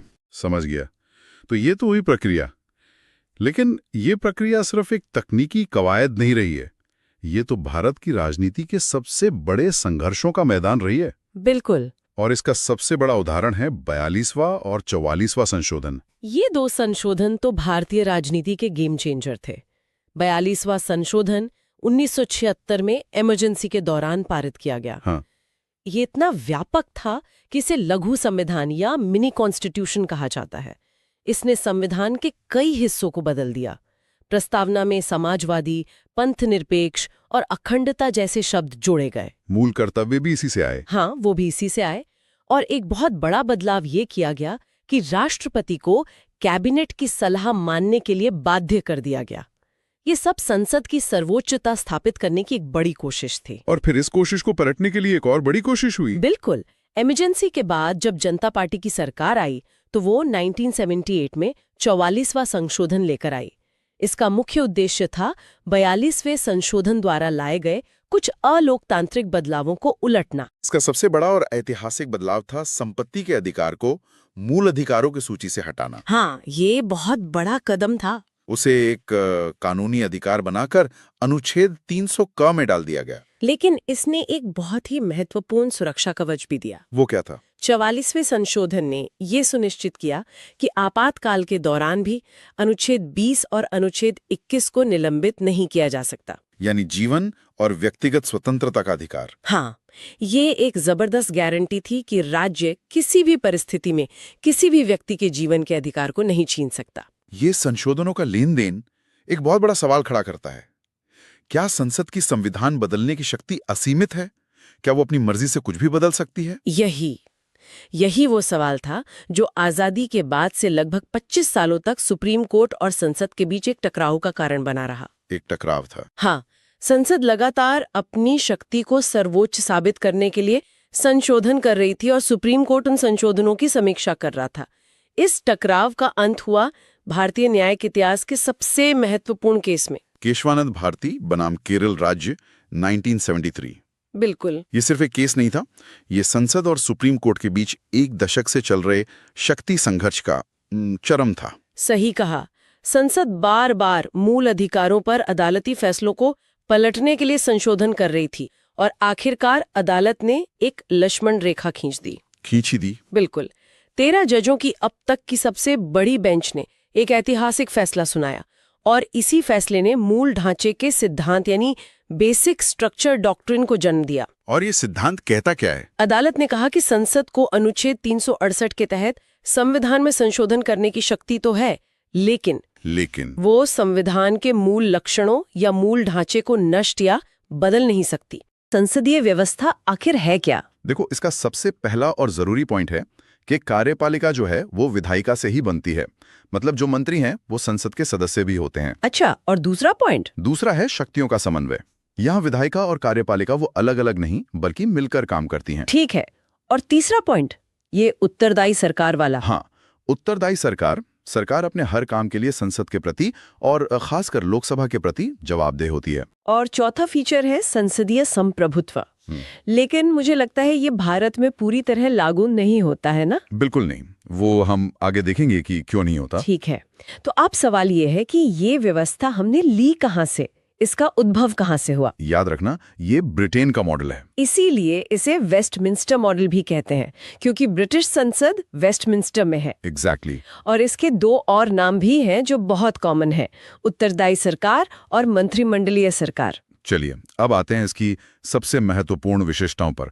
ये बहुत इंपॉर्टेंट है, इसे ध्यान से समझना होगा। हाँ, एक एक करके चारों को देखते हैं। दोहरी कार्यपालिका, बहुमत दल का शासन, सामूहिक उत्तरदायित्व और प्रधानमंत्री का नेतृत्व। शुरुआत करते हैं दोहरी कार्यपालिका से। दोहरी का क्या मतलब है यहाँ? इसका मतलब है कि हमारे यहाँ दो मुखिया होते हैं। एक राष्ट्रपति, ये नामिक यानी नॉमिनल हेड है, राज्य के प्रमुख। और दूसरे हैं प्रधानमंत्री।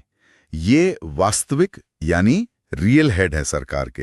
प्रमुख, असली शक्ति प्रधानमंत्री और उनके मंत्रिमंडल के पास ही होती है। अच्छा, तो ये बहुत क्लियर है। अब आते हैं सामूहिक उत्तरदायित्व पर। ये कॉन्सेप्ट तो परीक्षा के लिए बहुत ही जरूरी है। बहुत ज्यादा। अनुच्छेद 75(3) सीधा सीधा कहता है कि मंत्रिपरिषद सामूहिक रूप से लोकसभा के प्रति उत्तरदायी होगी। इसका एक सिद्धांत भी है ना, एक साथ तैरना, एक साथ डूबना। बिल्कुल। इसका मतलब ये है कि अगर एक मंत्री के खिलाफ भी अविश्वास प्रस्ताव पास हो जाए तो सिर्फ उस मंत्री को नहीं बल्कि पूरी सरकार को इस्तीफा देना पड़ता है। इसी के तहत अविश्वास प्रस्ताव का प्रावधान आता है। हाँ, लेकिन सामूहिक के साथ साथ हर मंत्री व्यक्तिगत रूप से भी जिम्मेदार होता है। अच्छा, व्यक्तिगत उत्तरदायित्व, इसका जिक्र कहाँ है? इसका जिक्र अनुच्छेद 75(2) में है। इसमें लिखा है कि मंत्री राष्ट्रपति के प्रसाद पर्यंत पद धारण करते हैं। पर इसका असल मतलब क्या है? क्या राष्ट्रपति किसी को भी हटा सकते हैं? नहीं, व्यवहार में इसका मतलब यह है कि प्रधानमंत्री की सलाह पर राष्ट्रपति किसी भी मंत्री को हटा सकते हैं। तो असल में ये प्रधानमंत्री का प्रसाद है। समझ गई। अब एक और फीचर है, राजनीतिक एकरूपता। इसका क्या मतलब हुआ? इसका मतलब है कि आमतौर पर मंत्रिपरिषद के सभी सदस्य एक ही राजनीतिक दल के होते हैं, तो उनकी विचारधारा भी समान होती है। लेकिन जब गठबंधन सरकार बनती है तब तो अलग अलग दलों के लोग मंत्री बनते हैं। सही सवाल। तब वो सहयोग और समन्वय के साथ एक साझा न्यूनतम कार्यक्रम पर काम करते हैं। और इस पूरी व्यवस्था के केंद्र में होते हैं प्रधानमंत्री। हाँ, संसदीय व्यवस्था में प्रधानमंत्री सबसे शक्तिशाली होता है। अनुच्छेद 74 उन्हें मंत्रिपरिषद का प्रधान कहता है। उन्हें प्राइमस इंटर पारिस भी कहा जाता है, यानी समकक्षों में प्रथम। बिल्कुल, वो संसद के नेता होते हैं और देश के मुख्य नीति निर्माता भी। प्रधानमंत्री के पास एक और बहुत बड़ी शक्ति होती है, लोकसभा का विघटन। हाँ, वो राष्ट्रपति को लोकसभा भंग करने की सलाह दे सकते हैं, कार्यकाल पूरा होने से पहले भी। और इसके बाद नए चुनाव का रास्ता साफ हो जाता है। सही। अब एक और पहलू है गोपनीयता या सीक्रेसी। हाँ, मंत्री अपने पद की शपथ लेते समय गोपनीयता की भी शपथ लेते हैं। इसका मतलब है कि मंत्रिमंडल की कार्यवाही और जो भी निर्णय होते हैं उन्हें गुप्त रखा जाता है। और इससे उनकी एकजुटता बनी रहती है और वो जनता के सामने एक स्वर में बात कर पाते हैं। बिल्कुल। अब आते हैं एक बहुत ही जरूरी हिस्से पर, विपक्ष की भूमिका। लोकतंत्र में विपक्ष के बिना तो काम चल ही नहीं सकता। नहीं चल सकता। विपक्ष का काम है सरकार की रचनात्मक आलोचना करना। वो एक छाया मंत्रिमंडल यानी शैडो कैबिनेट भी तो बनाते हैं। हाँ, वो सरकार की नीतियों पर नजर रखने के लिए ऐसा करते हैं। वे एक वैकल्पिक सरकार के रूप में हमेशा तैयार रहते हैं और सरकार को निरंकुश होने से रोकते हैं। एग्जैक्टली। तो एक क्विक तुलना करते हैं संसदीय और अध्यक्षीय व्यवस्था की। ठीक है, तो देखो, संसदीय व्यवस्था जैसे भारत या यूके में है, यहाँ शक्तियों का संलयन यानी फ्यूजन ऑफ पावर्स होता है और दोहरी कार्यपालिका होती है। और अध्यक्षीय व्यवस्था में जैसे यूएसए में, वहां शक्तियों का पृथक्करण यानी सेपरेशन ऑफ पावर्स होता है और एकल कार्यपालिका, राष्ट्रपति ही सब कुछ है। चलिए अब इस सिस्टम के गुण और दोष पर बात करते हैं। इसके फायदे क्या हैं? सबसे बड़ा फायदा तो ये है कि विधायिका और कार्यपालिका में सहयोग बना रहता है। इससे टकराव कम होता है। और सरकार की निरंकुशता पर भी रोक लगती है। हाँ, क्योंकि सरकार हमेशा जवाबदेह रहती है। उसे पता है कि अविश्वास प्रस्ताव आ सकता है और एक वैकल्पिक सरकार का विकल्प हमेशा मौजूद रहता है। लेकिन इसके नुकसान भी हैं, जैसे सरकार अस्थिर हो सकती है। हाँ, ये इसका सबसे बड़ा दोष है। खासकर गठबंधन के दौर में सरकारें बहुत अस्थिर हो सकती है। और जब सरकार बार बार बदलती है तो नीतियों में निरंतरता का अभाव रहता है। बिल्कुल। और एक और विरोधाभासी खतरा है। अगर पूर्ण बहुमत मिल जाए तो कैबिनेट की तानाशाही का खतरा रहता है। ये व्यवस्था शक्ति पृथक्करण के सिद्धांत के विरुद्ध भी है। हाँ, ये भी एक आलोचना है इसकी। अब आते हैं भारतीय संदर्भ पर। भारत का संसदीय सिस्टम ब्रिटेन से अलग कैसे है? देखो, 4 बड़े अंतर हैं। पहला, हमारे पास एक लिखित संविधान है, जबकि ब्रिटेन का संविधान अलिखित है। सही। दूसरा, हमारा ढांचा संघीय यानी फेडरल है। तीसरा, हमारे यहाँ न्यायिक समीक्षा यानी जुडिशियल रिव्यू है, जो संसद के कानूनों की भी जांच कर सकती है। और चौथा, भारत एक गणतंत्र यानी रिपब्लिक है। हमारा राष्ट्र प्रमुख यानी राष्ट्रपति वंशानुगत नहीं बल्कि चुनावा हुआ होता है। ठीक है, अब बात करते हैं गठबंधन के युग की। 1989 के बाद भारतीय राजनीति में बहुत बड़ा बदलाव आया। हाँ, क्षेत्रीय दलों का उदय हुआ।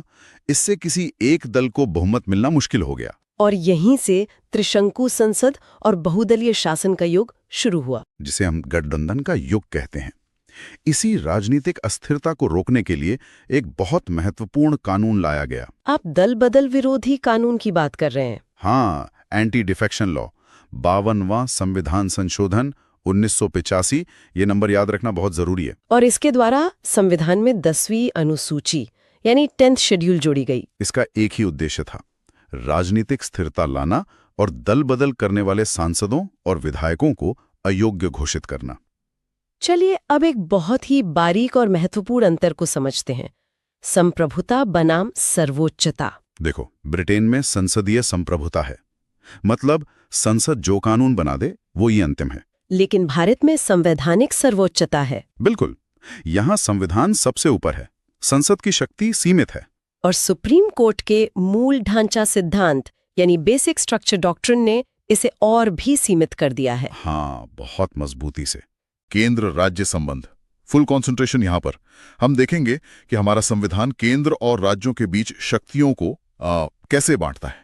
बिल्कुल, और ये समझना बहुत जरूरी है कि भारत का जो संघीय ढांचा है वो असल में काम कैसे करता है। एकदम सही। तो देखो, संबंधों के 3 प्रकार हैं, याद रखना। कौन कौन से? विधायी, प्रशासनिक और वित्तीय। चलो एक एक करके सबको फटाफट रिवाइज करते हैं। सबसे पहले विधायी संबंध, आर्टिकल्स 245 से 255 तक। ध्यान से सुनो। क्षेत्रीय क्षेत्राधिकार का क्या मतलब है? इसका मतलब है कि संसद वो पूरे भारत के लिए कानून बना सकती है और अतिरिक्त क्षेत्रीय विधान भी कर सकती है। और राज्य विधानमंडल वो सिर्फ अपनी राज्य की सीमा के अंदर ही कानून बना सकते हैं। हाँ, ये विभाजन बहुत ही स्पष्ट है। अब आता है सबसे इंपॉर्टेंट पार्ट, जहां से सीधा सवाल बनता है। 3 सूचियां। पहली है संघ सूची यानी यूनियन लिस्ट। मूल रूप से इसमें 97 विषय थे, अब हैं 100। कौन से मामले? जो राष्ट्रीय महत्व के हैं, जैसे रक्षा, विदेश मामले, बैंकिंग और संचार। ये सब केंद्र के पास हैं। मतलब इन विषयों पर कानून बनाने का अधिकार सिर्फ और सिर्फ संसद के पास है। एग्जैक्टली। दूसरी सूची राज्य सूची यानी स्टेट लिस्ट। इसमें मूल रूप से 66 विषय थे, अब हैं 61। इसमें क्या आता है? पुलिस, लोक व्यवस्था, कृषि और स्थानीय शासन। ये सब राज्यों के मामले हैं। और तीसरी समवर्ती सूची, कॉन्करेंट लिस्ट। मूल विषय थे 47, अब है 52। इसमें वो विषय हैं जिन पर केंद्र और राज्य दोनों कानून बना सकते हैं, जैसे शिक्षा, वन, विवाह एवं तलाक और आपराधिक कानून। और अगर मान लीजिए दोनों के कानून में कोई टकराव हो जाए तो? बहुत अच्छा सवाल। फिर क्या होगा? देखो, याद रखना, अगर टकराव होता है तो संसद का कानून मान्य होगा। केंद्र यहां ज्यादा शक्तिशाली है। अब सोचो, जो विषय इन तीनों सूचियों में कहीं नहीं है, उनका क्या? उन्हें कहते हैं अवशिष्ट शक्तियां, रेजिडुअरी पावर्स, अनुच्छेद 248। और ये शक्ति किसके पास है? ये है संसद के पास। अच्छा। उदाहरण के लिए साइबर कानून या फिर अंतरिक्ष मामले, ये सब संसद तय करेगी। यह एक और उदाहरण है जो दिखाता है कि हमारा संविधान केंद्र की ओर कह सकते हैं झुका हुआ है। बिल्कुल। और कुछ विशेष परिस्थितियां भी हैं जब संसद राज्य सूची के विषयों पर कानून बना सकती है। ये 4 कंडीशन रट लो। पहला, अनुच्छेद 249, जब राष्ट्रीय हित में जरूरी हो। दूसरा, अनुच्छेद 250, जब राष्ट्रीय आपातकाल लगा हो। तीसरा, अनुच्छेद 252, जब 2 या 2 से ज्यादा राज्यों की सहमति हो। और चौथा, अनुच्छेद 356, जब किसी राज्य में राष्ट्रपति शासन लगा हो। चलो अब आते हैं प्रशासनिक संबंधों पर। आर्टिकल्स 256 से 263, यहाँ केंद्र राज्यों को निर्देश दे सकता है। हाँ, केंद्र यह सुनिश्चित करता है कि राज्य अपनी कार्यकारी शक्ति का उपयोग इस तरह से करें कि संसद के कानूनों का पालन हो। हाँ, और केंद्र राज्यों को राष्ट्रीय महत्व के संचार साधनों का रखरखाव करने का निर्देश भी दे सकता है। हाँ, और राज्यों के बीच विवाद सुलझाने के लिए वो अंतर्राज्यीय परिषद का भी प्रावधान है। इसी में एक बहुत खास चीज है, अखिल भारतीय सेवाएं, ऑल इंडिया सर्विसेज, अनुच्छेद 312। इसमें कौन कौन सी सेवाएं आती हैं? आईएएस, आईपीएस और आईएफओएस। और इनकी खास बात यह है कि इनकी भर्ती तो केंद्र करता है, लेकिन इनकी नियुक्ति राज्यों में होती है। एकदम सही। ये एकीकृत प्रशासन का एक बेहतरीन उदाहरण है जो केंद्र और राज्यों को एक तरह से जोड़ता है। अब बात करते हैं पैसे की। वित्तीय संबंध, आर्टिकल्स 268 से 293 तक। हाँ, इसमें करों का वितरण यानी टैक्स डिस्ट्रीब्यूशन और राज्यों को मिलने वाला सहायता अनुदान यानी ग्रांट्स इन एड शामिल है। कराधान की शक्तियां भी केंद्र और राज्यों के बीच बहुत स्पष्ट रूप से बटी हुई हैं। तो आयोग, फाइनेंस कमीशन, अनुच्छेद 280, याद रखना, इसका गठन कौन करता है? राष्ट्रपति, हर 5 साल में। और इसकी प्रकृति अर्धन्यायिक है। इसका मुख्य कार्य केंद्र और राज्यों के बीच करों के बंटवारे की सिफारिश करना होता है। बिल्कुल। दूसरी महत्वपूर्ण संस्था है जीएसटी परिषद, जीएसटी काउंसिल, अनुच्छेद 279A। ये 101वें संविधान संशोधन से आया। ये सहकारी संघवाद यानी कोऑपरेटिव फेडरलिज्म का सबसे बड़ा उदाहरण है। और इसके अध्यक्ष केंद्रीय वित्त मंत्री होते हैं। ये एक ऐसा मंच है जहां केंद्र और सभी राज्य मिलकर टैक्स पर फैसले लेते हैं। चलो अब आखिरी हिस्से पर आते हैं, अंतर्राष्ट्रीय संबंध और हमारे संविधान के प्रावधान। सबसे पहले अनुच्छेद 51, ये राज्य के नीति निदेशक तत्वों डीपीएसपी का हिस्सा है। ये क्या कहता है? ये कहता है कि राज्य अंतर्राष्ट्रीय शांति और सुरक्षा को बढ़ावा देगा, राष्ट्रों के बीच न्यायपूर्ण संबंध बनाए रखेगा और अंतर्राष्ट्रीय कानूनों का सम्मान करेगा। या एक तरह से भारत की विदेश नीति का संवैधानिक आधार है। अब अंतर्राष्ट्रीय संधि करने की शक्ति किसके पास है? ध्यान देना, ये शक्ति कार्यपालिका के पास है और ये संघ सूची के प्रविष्टि 14 का हिस्सा है। इसके लिए संसद के अनुमोदन की आवश्यकता नहीं होती। लेकिन उन संधियों को लागू करने के लिए तो कानून बनाना पड़ेगा। यहीं पर आता है अनुच्छेद 253। ये संसद को शक्ति देता है कि वो किसी भी अंतर्राष्ट्रीय संधि को लागू करने के लिए पूरे भारत या उसके किसी भी हिस्से के लिए कानून बना सकती है। और सबसे बड़ी बात, ऐसा करने के लिए वो राज्य सूची के विषय पर भी कानून बना सकती है और इसके लिए राज्यों की सहमति आवश्यक नहीं है। अरे वाह! विदेश मामले सीधे सीधे संघ सूची के विषय हैं। इसमें क्या क्या आता है? प्रत्यर्पण यानी एक्सट्रेडिशन, राजनयिक संबंध और युद्ध और शांति की घोषणा। अंतर्राष्ट्रीय संबंधों में राष्ट्रपति की भी एक औपचारिक भूमिका होती है ना? राष्ट्रपति राजदूतों की नियुक्ति करते हैं, दूसरे देशों के राजनयिकों का स्वागत करते हैं और सभी अंतर्राष्ट्रीय समझौते राष्ट्रपति के नाम पर ही। आपातकालीन प्रावधान, पेन पेपर साइड में रख दो और पूरा ध्यान यहाँ। बिल्कुल, और ये टॉपिक है संविधान का भाग 18, अनुच्छेद 352 से लेकर 360 तक। एग्जाम में यहीं से सवाल आता है, इसलिए एक एक पॉइंट को ध्यान से समझना बहुत जरूरी है। तो भारत में कितने प्रकार के आपातकाल होते हैं? कोई बताएगा? 3। बिल्कुल सही। चलो एक एक करके सबको समझते हैं। पहला है राष्ट्रीय आपातकाल, मतलब नेशनल इमरजेंसी। दूसरा है राष्ट्रपति शासन, जिसे प्रेसिडेंट्स रूल भी कहते हैं। और तीसरा है वित्तीय आपातकाल यानी फाइनेंशियल इमरजेंसी। चलो सबसे पहले पर आते हैं, राष्ट्रीय आपातकाल। सबसे पहले राष्ट्रीय आपातकाल आर्टिकल 352।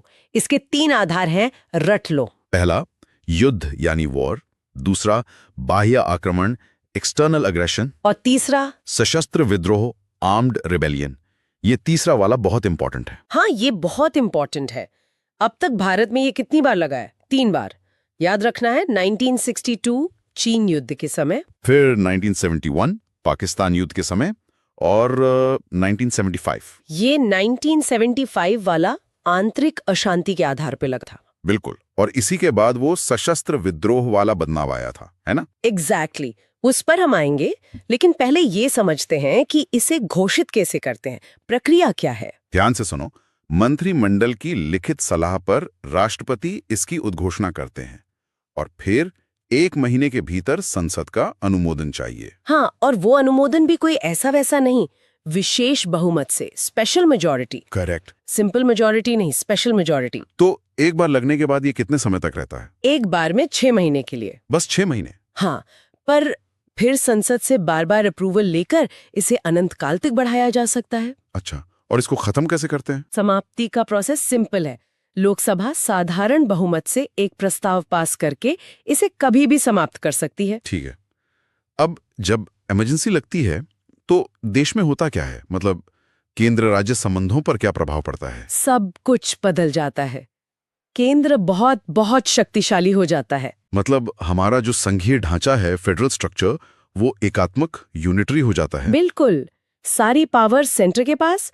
राज्य सूची के विषयों पर भी केंद्र कानून बना सकता है। और कार्यपालिका का नियंत्रण भी बढ़ जाता होगा। हाँ, पूरी तरह से। एक और इम्पोर्टेंट पॉइंट, क्या? आपातकाल के दौरान लोकसभा का कार्यकाल बढ़ाया जा सकता है। अच्छा, कितने समय के लिए? एक बार में 1 वर्ष की वृद्धि, और इमरजेंसी खत्म होने के बाद ये अधिकतम 6 महीने तक ही लागू रह सकता है। समझ गया। अब सबसे जरूरी हिस्से पर आते हैं। हमारे मौलिक अधिकारों का क्या होता है? Fundamental rights. यहां अक्सर कंफ्यूजन होता है अनुच्छेद 358 और 359 में। हाँ, ध्यान से समझो।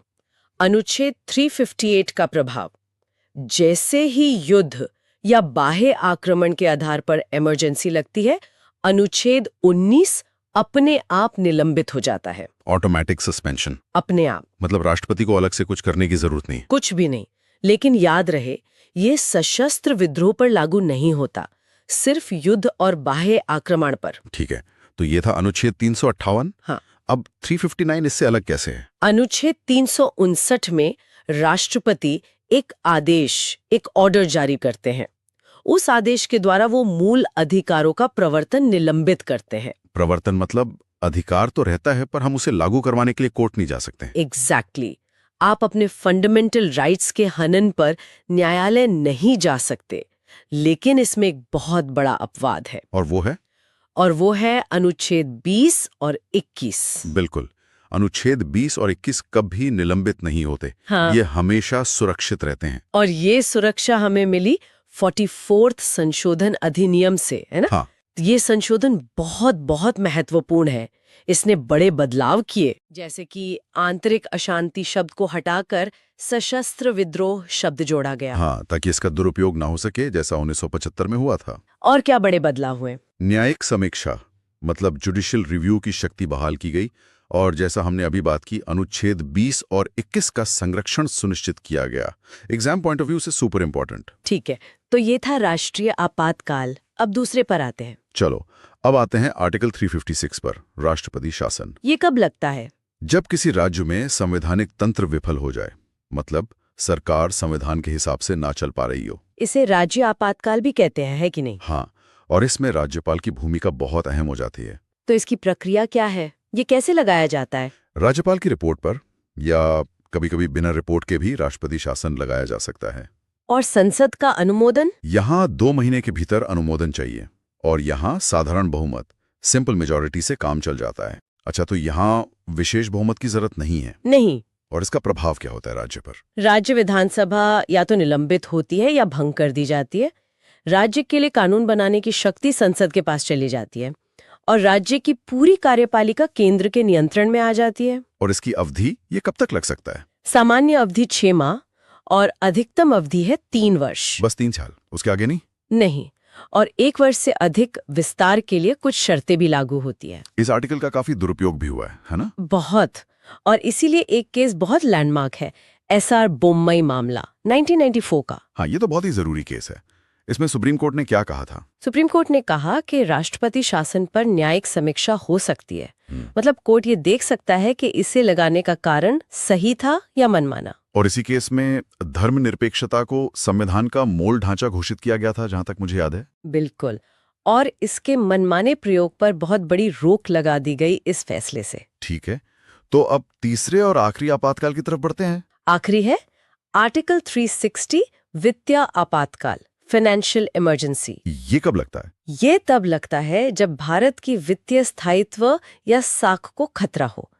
अच्छी बात यह है कि भारत में आज तक यह लागू नहीं हुआ है। हाँ, और उम्मीद है कि कभी होगा भी नहीं। अगर ये लगे तो क्या होगा? इसके प्रभाव क्या होंगे? प्रभाव बहुत गंभीर हो सकते हैं। वेतन और भत्तों में कटौती की जा सकती है। सभी के? हाँ, जिसमें सुप्रीम कोर्ट और हाई कोर्ट के जज भी शामिल हैं। जजों की भी? ये तो बहुत बड़ी बात है। बिल्कुल। और राज्यों के धन विधेयक यानी मनी बिल राष्ट्रपति के लिए आरक्षित किए जा सकते हैं। ठीक है, तो तीनों हमने समझ लिए। चलो एक क्विक कंपैरिजन करते हैं।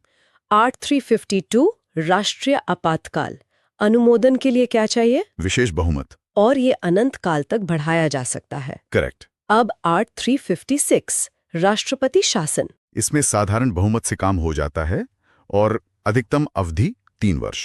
बिल्कुल सही। और आखिरी आर्ट 360 वित्तीय आपातकाल। इसमें भी साधारण बहुमत चाहिए और इसकी अवधि अनिश्चित काल तक हो सकती है जब तक इसे वापस न लिया जाए। शाबाश, ये टेबल दिमाग में छाप लो। भारत के राष्ट्रपति।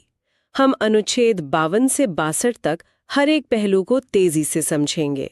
पूरा ध्यान यहाँ होना चाहिए। बिल्कुल। और ये समझना बहुत जरूरी है कि राष्ट्रपति का पद सिर्फ एक औपचारिक पद नहीं है, वे हमारे गणतंत्र के प्रमुख हैं। आज हम समझेंगे कि वे कैसे संवैधानिक प्रमुख, नाम मात्र कार्यपालिका और संसद के अभिन्न अंग और तीनों सेनाओं के सर्वोच्च कमांडर की भूमिका निभाते हैं। एकदम सही। तो सबसे पहले 4 बातें याद रखनी है पॉइंटर्स में। 1. संवैधानिक प्रमुख, कॉन्स्टिट्यूशनल हेड। 2. नाम मात्र कार्यपालिका यानी नॉमिनल एग्जीक्यूटिव। 3. संसद का अभिन्न अंग। और 4. तीनों सेनाओं के सर्वोच्च कमांडर। ये चारों बिंदु सीधे परीक्षा में पूछे जाते हैं। बिल्कुल, ये चारों मिलकर ही राष्ट्रपति पद की पूरी तस्वीर बनाते हैं। अच्छा, अब आते हैं सबसे जरूरी हिस्से पर, निर्वाचन प्रक्रिया। ध्यान से समझो, ये एक अप्रत्यक्ष निर्वाचन है, इनडायरेक्ट इलेक्शन। मतलब जनता सीधे वोट नहीं करती। हाँ, इसके लिए एक निर्वाचक मंडल मतलब एक इलेक्टोरल कॉलेज होता है और जो विधि है वो है आनुपातिक प्रतिनिधित्व, जिसे प्रोपोर्शनल रिप्रेजेंटेशन कहते हैं। और सिस्टम है एकल संक्रमणीय मत, सिंगल ट्रांसफरेबल वोट। यहाँ ये जानना दिलचस्प है कि निर्वाचक मंडल में कौन कौन शामिल होता है। बहुत महत्वपूर्ण सवाल है ये। तो निर्वाचक मंडल में होते हैं, पहला, संसद के दोनों सदनों के निर्वाचित सदस्य, इलेक्टेड एमपीज। दूसरा, सभी राज्यों की विधानसभाओं के निर्वाचित सदस्य यानी इलेक्टेड एमएलएज। और तीसरा, दिल्ली और पुडुचेरी विधानसभाओं के निर्वाचित सदस्य।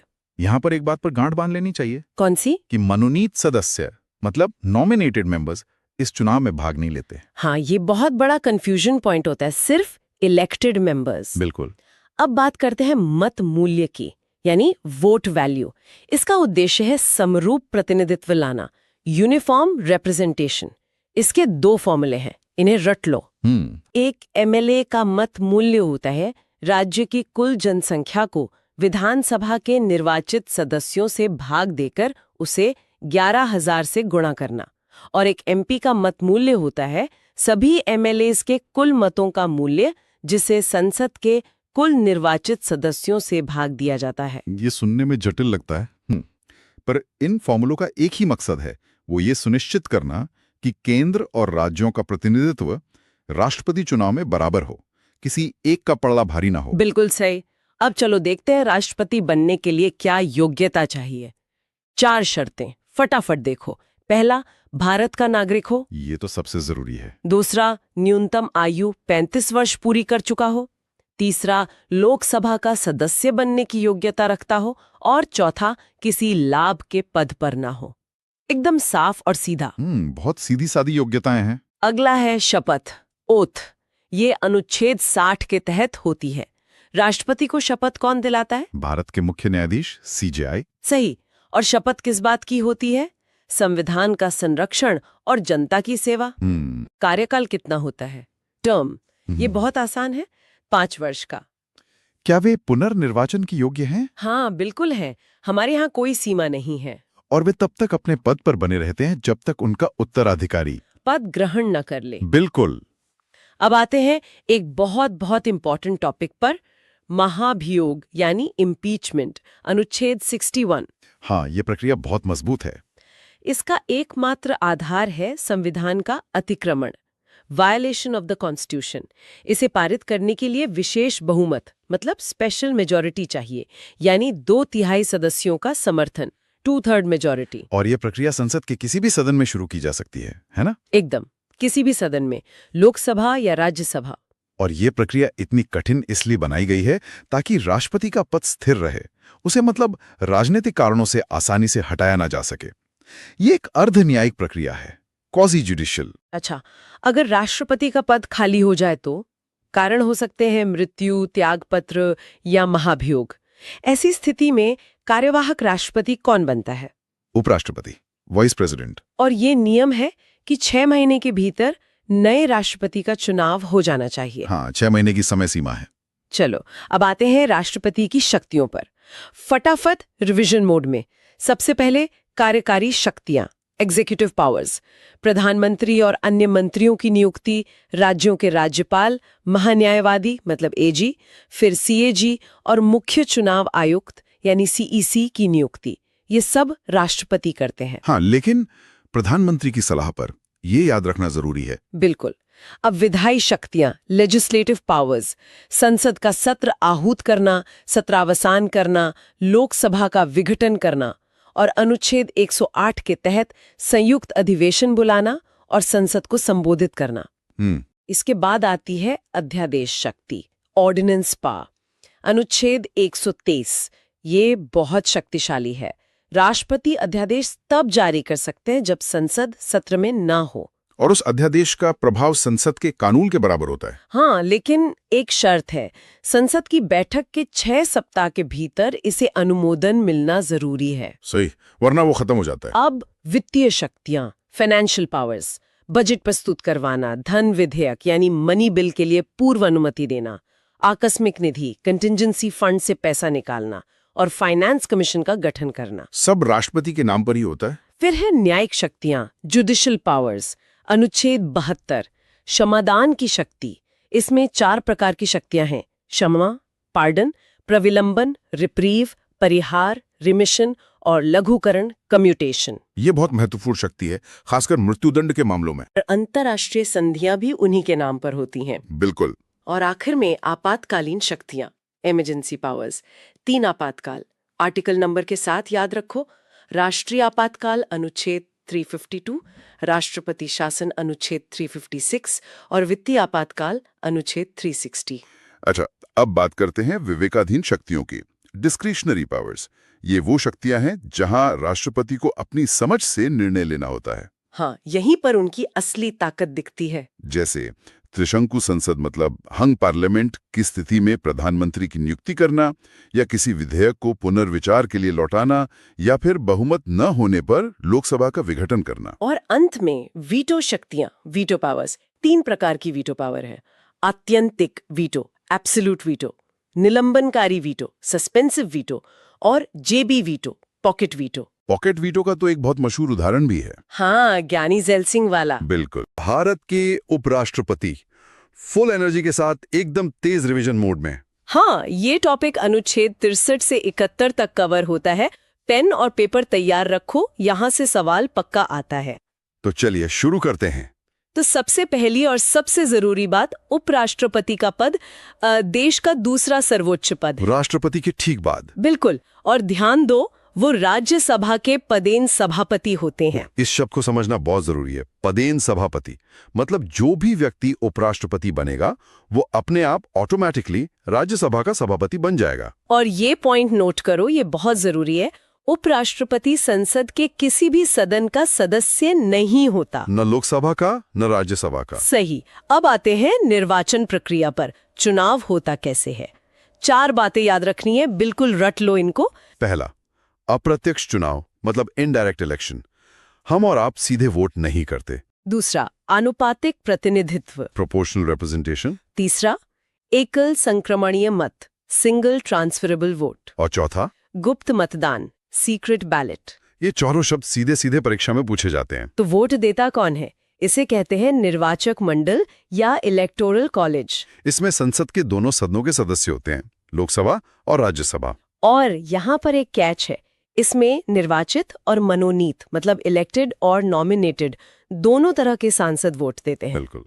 और जो सबसे जरूरी बात याद रखनी है वो ये कि राज्य विधानसभा के सदस्य इसमें शामिल नहीं होते। हाँ, राष्ट्रपति चुनाव से ये सबसे बड़ा अंतर है, इसमें कंफ्यूज नहीं होना है। अच्छा, आगे बढ़ते हैं अर्हताएं यानी क्वालिफिकेशंस पर। उपराष्ट्रपति बनने के लिए क्या चाहिए? बहुत सिंपल है। पहला, भारत का नागरिक होना चाहिए। दूसरा, न्यूनतम आयु 35 वर्ष। तीसरा और ये महत्वपूर्ण है, राज्यसभा का सदस्य बनने की योग्यता रखता हो। सदस्य हो ये जरूरी नहीं है। और चौथा? किसी लाभ के पद पर ना हो। एकदम सीधा और सिंपल। ठीक है, अब बात करते हैं शपथ यानी ओथ की। उपराष्ट्रपति को शपथ कौन दिलाता है? राष्ट्रपति।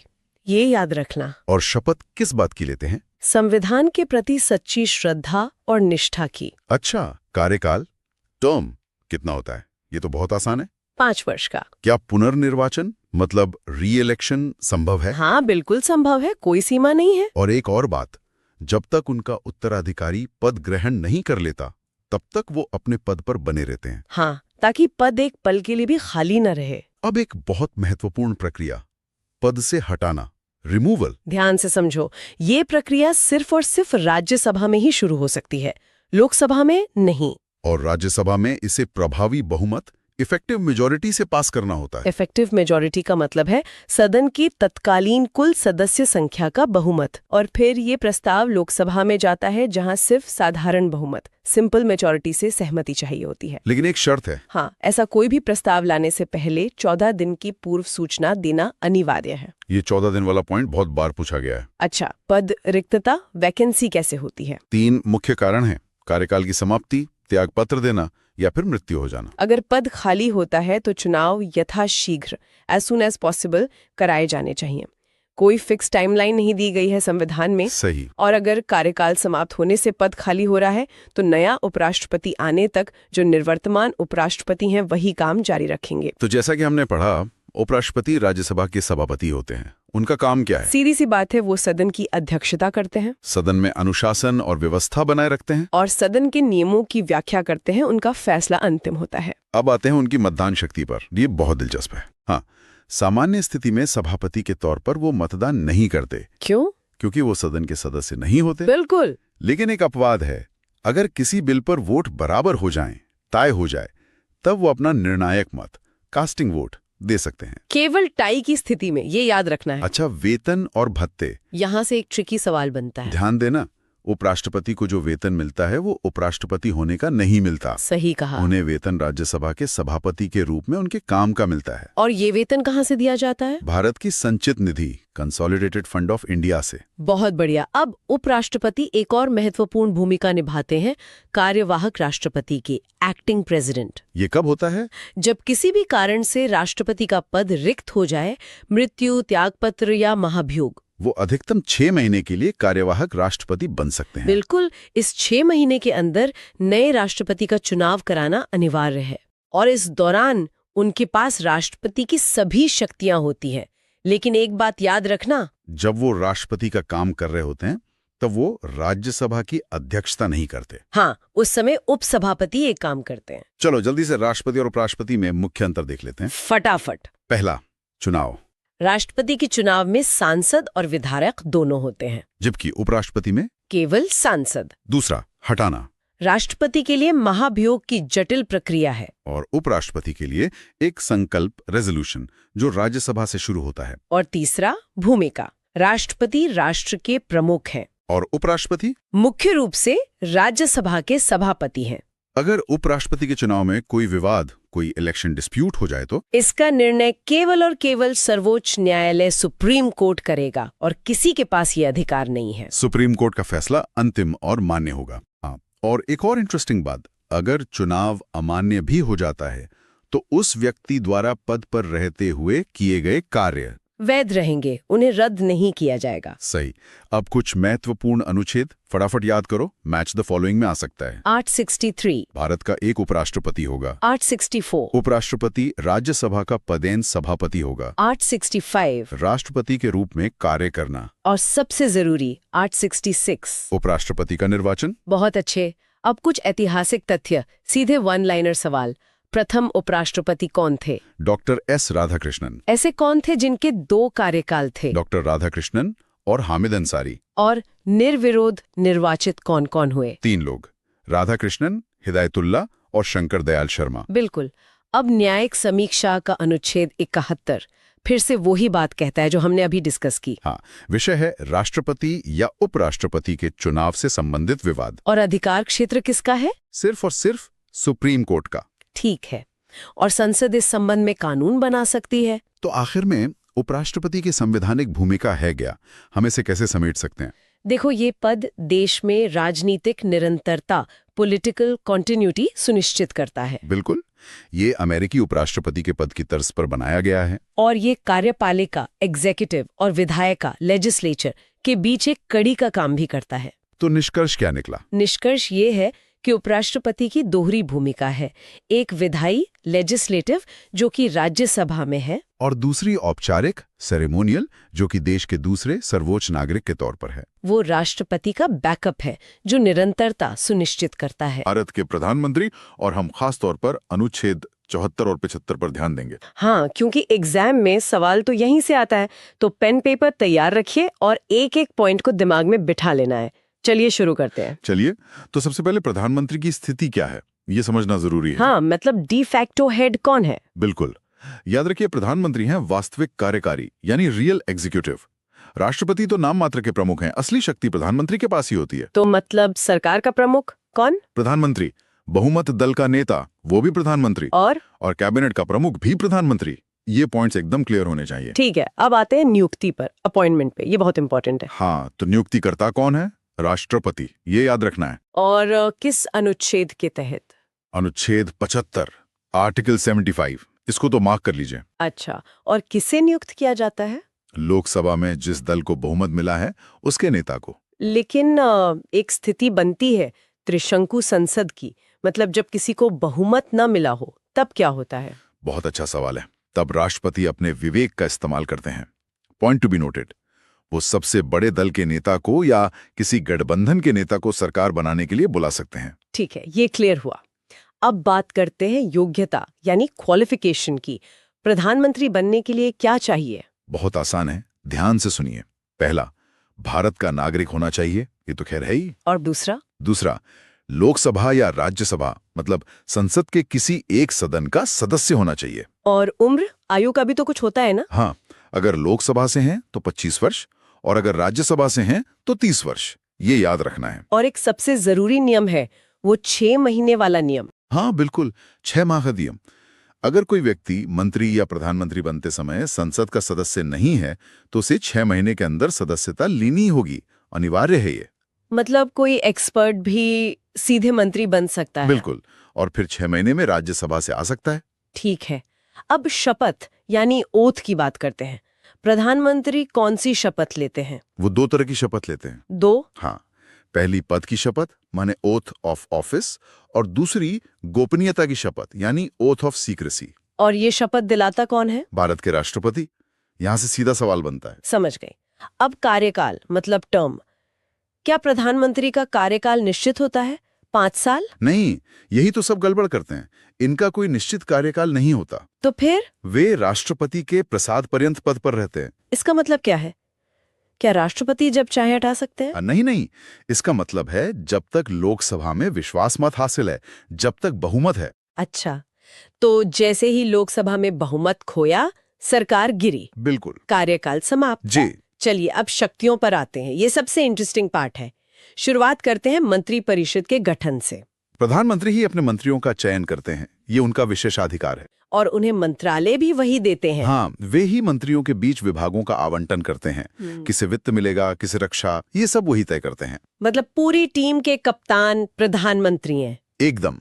अब देखिए, कैबिनेट का नेतृत्व। हाँ, कैबिनेट की बैठकों का क्या?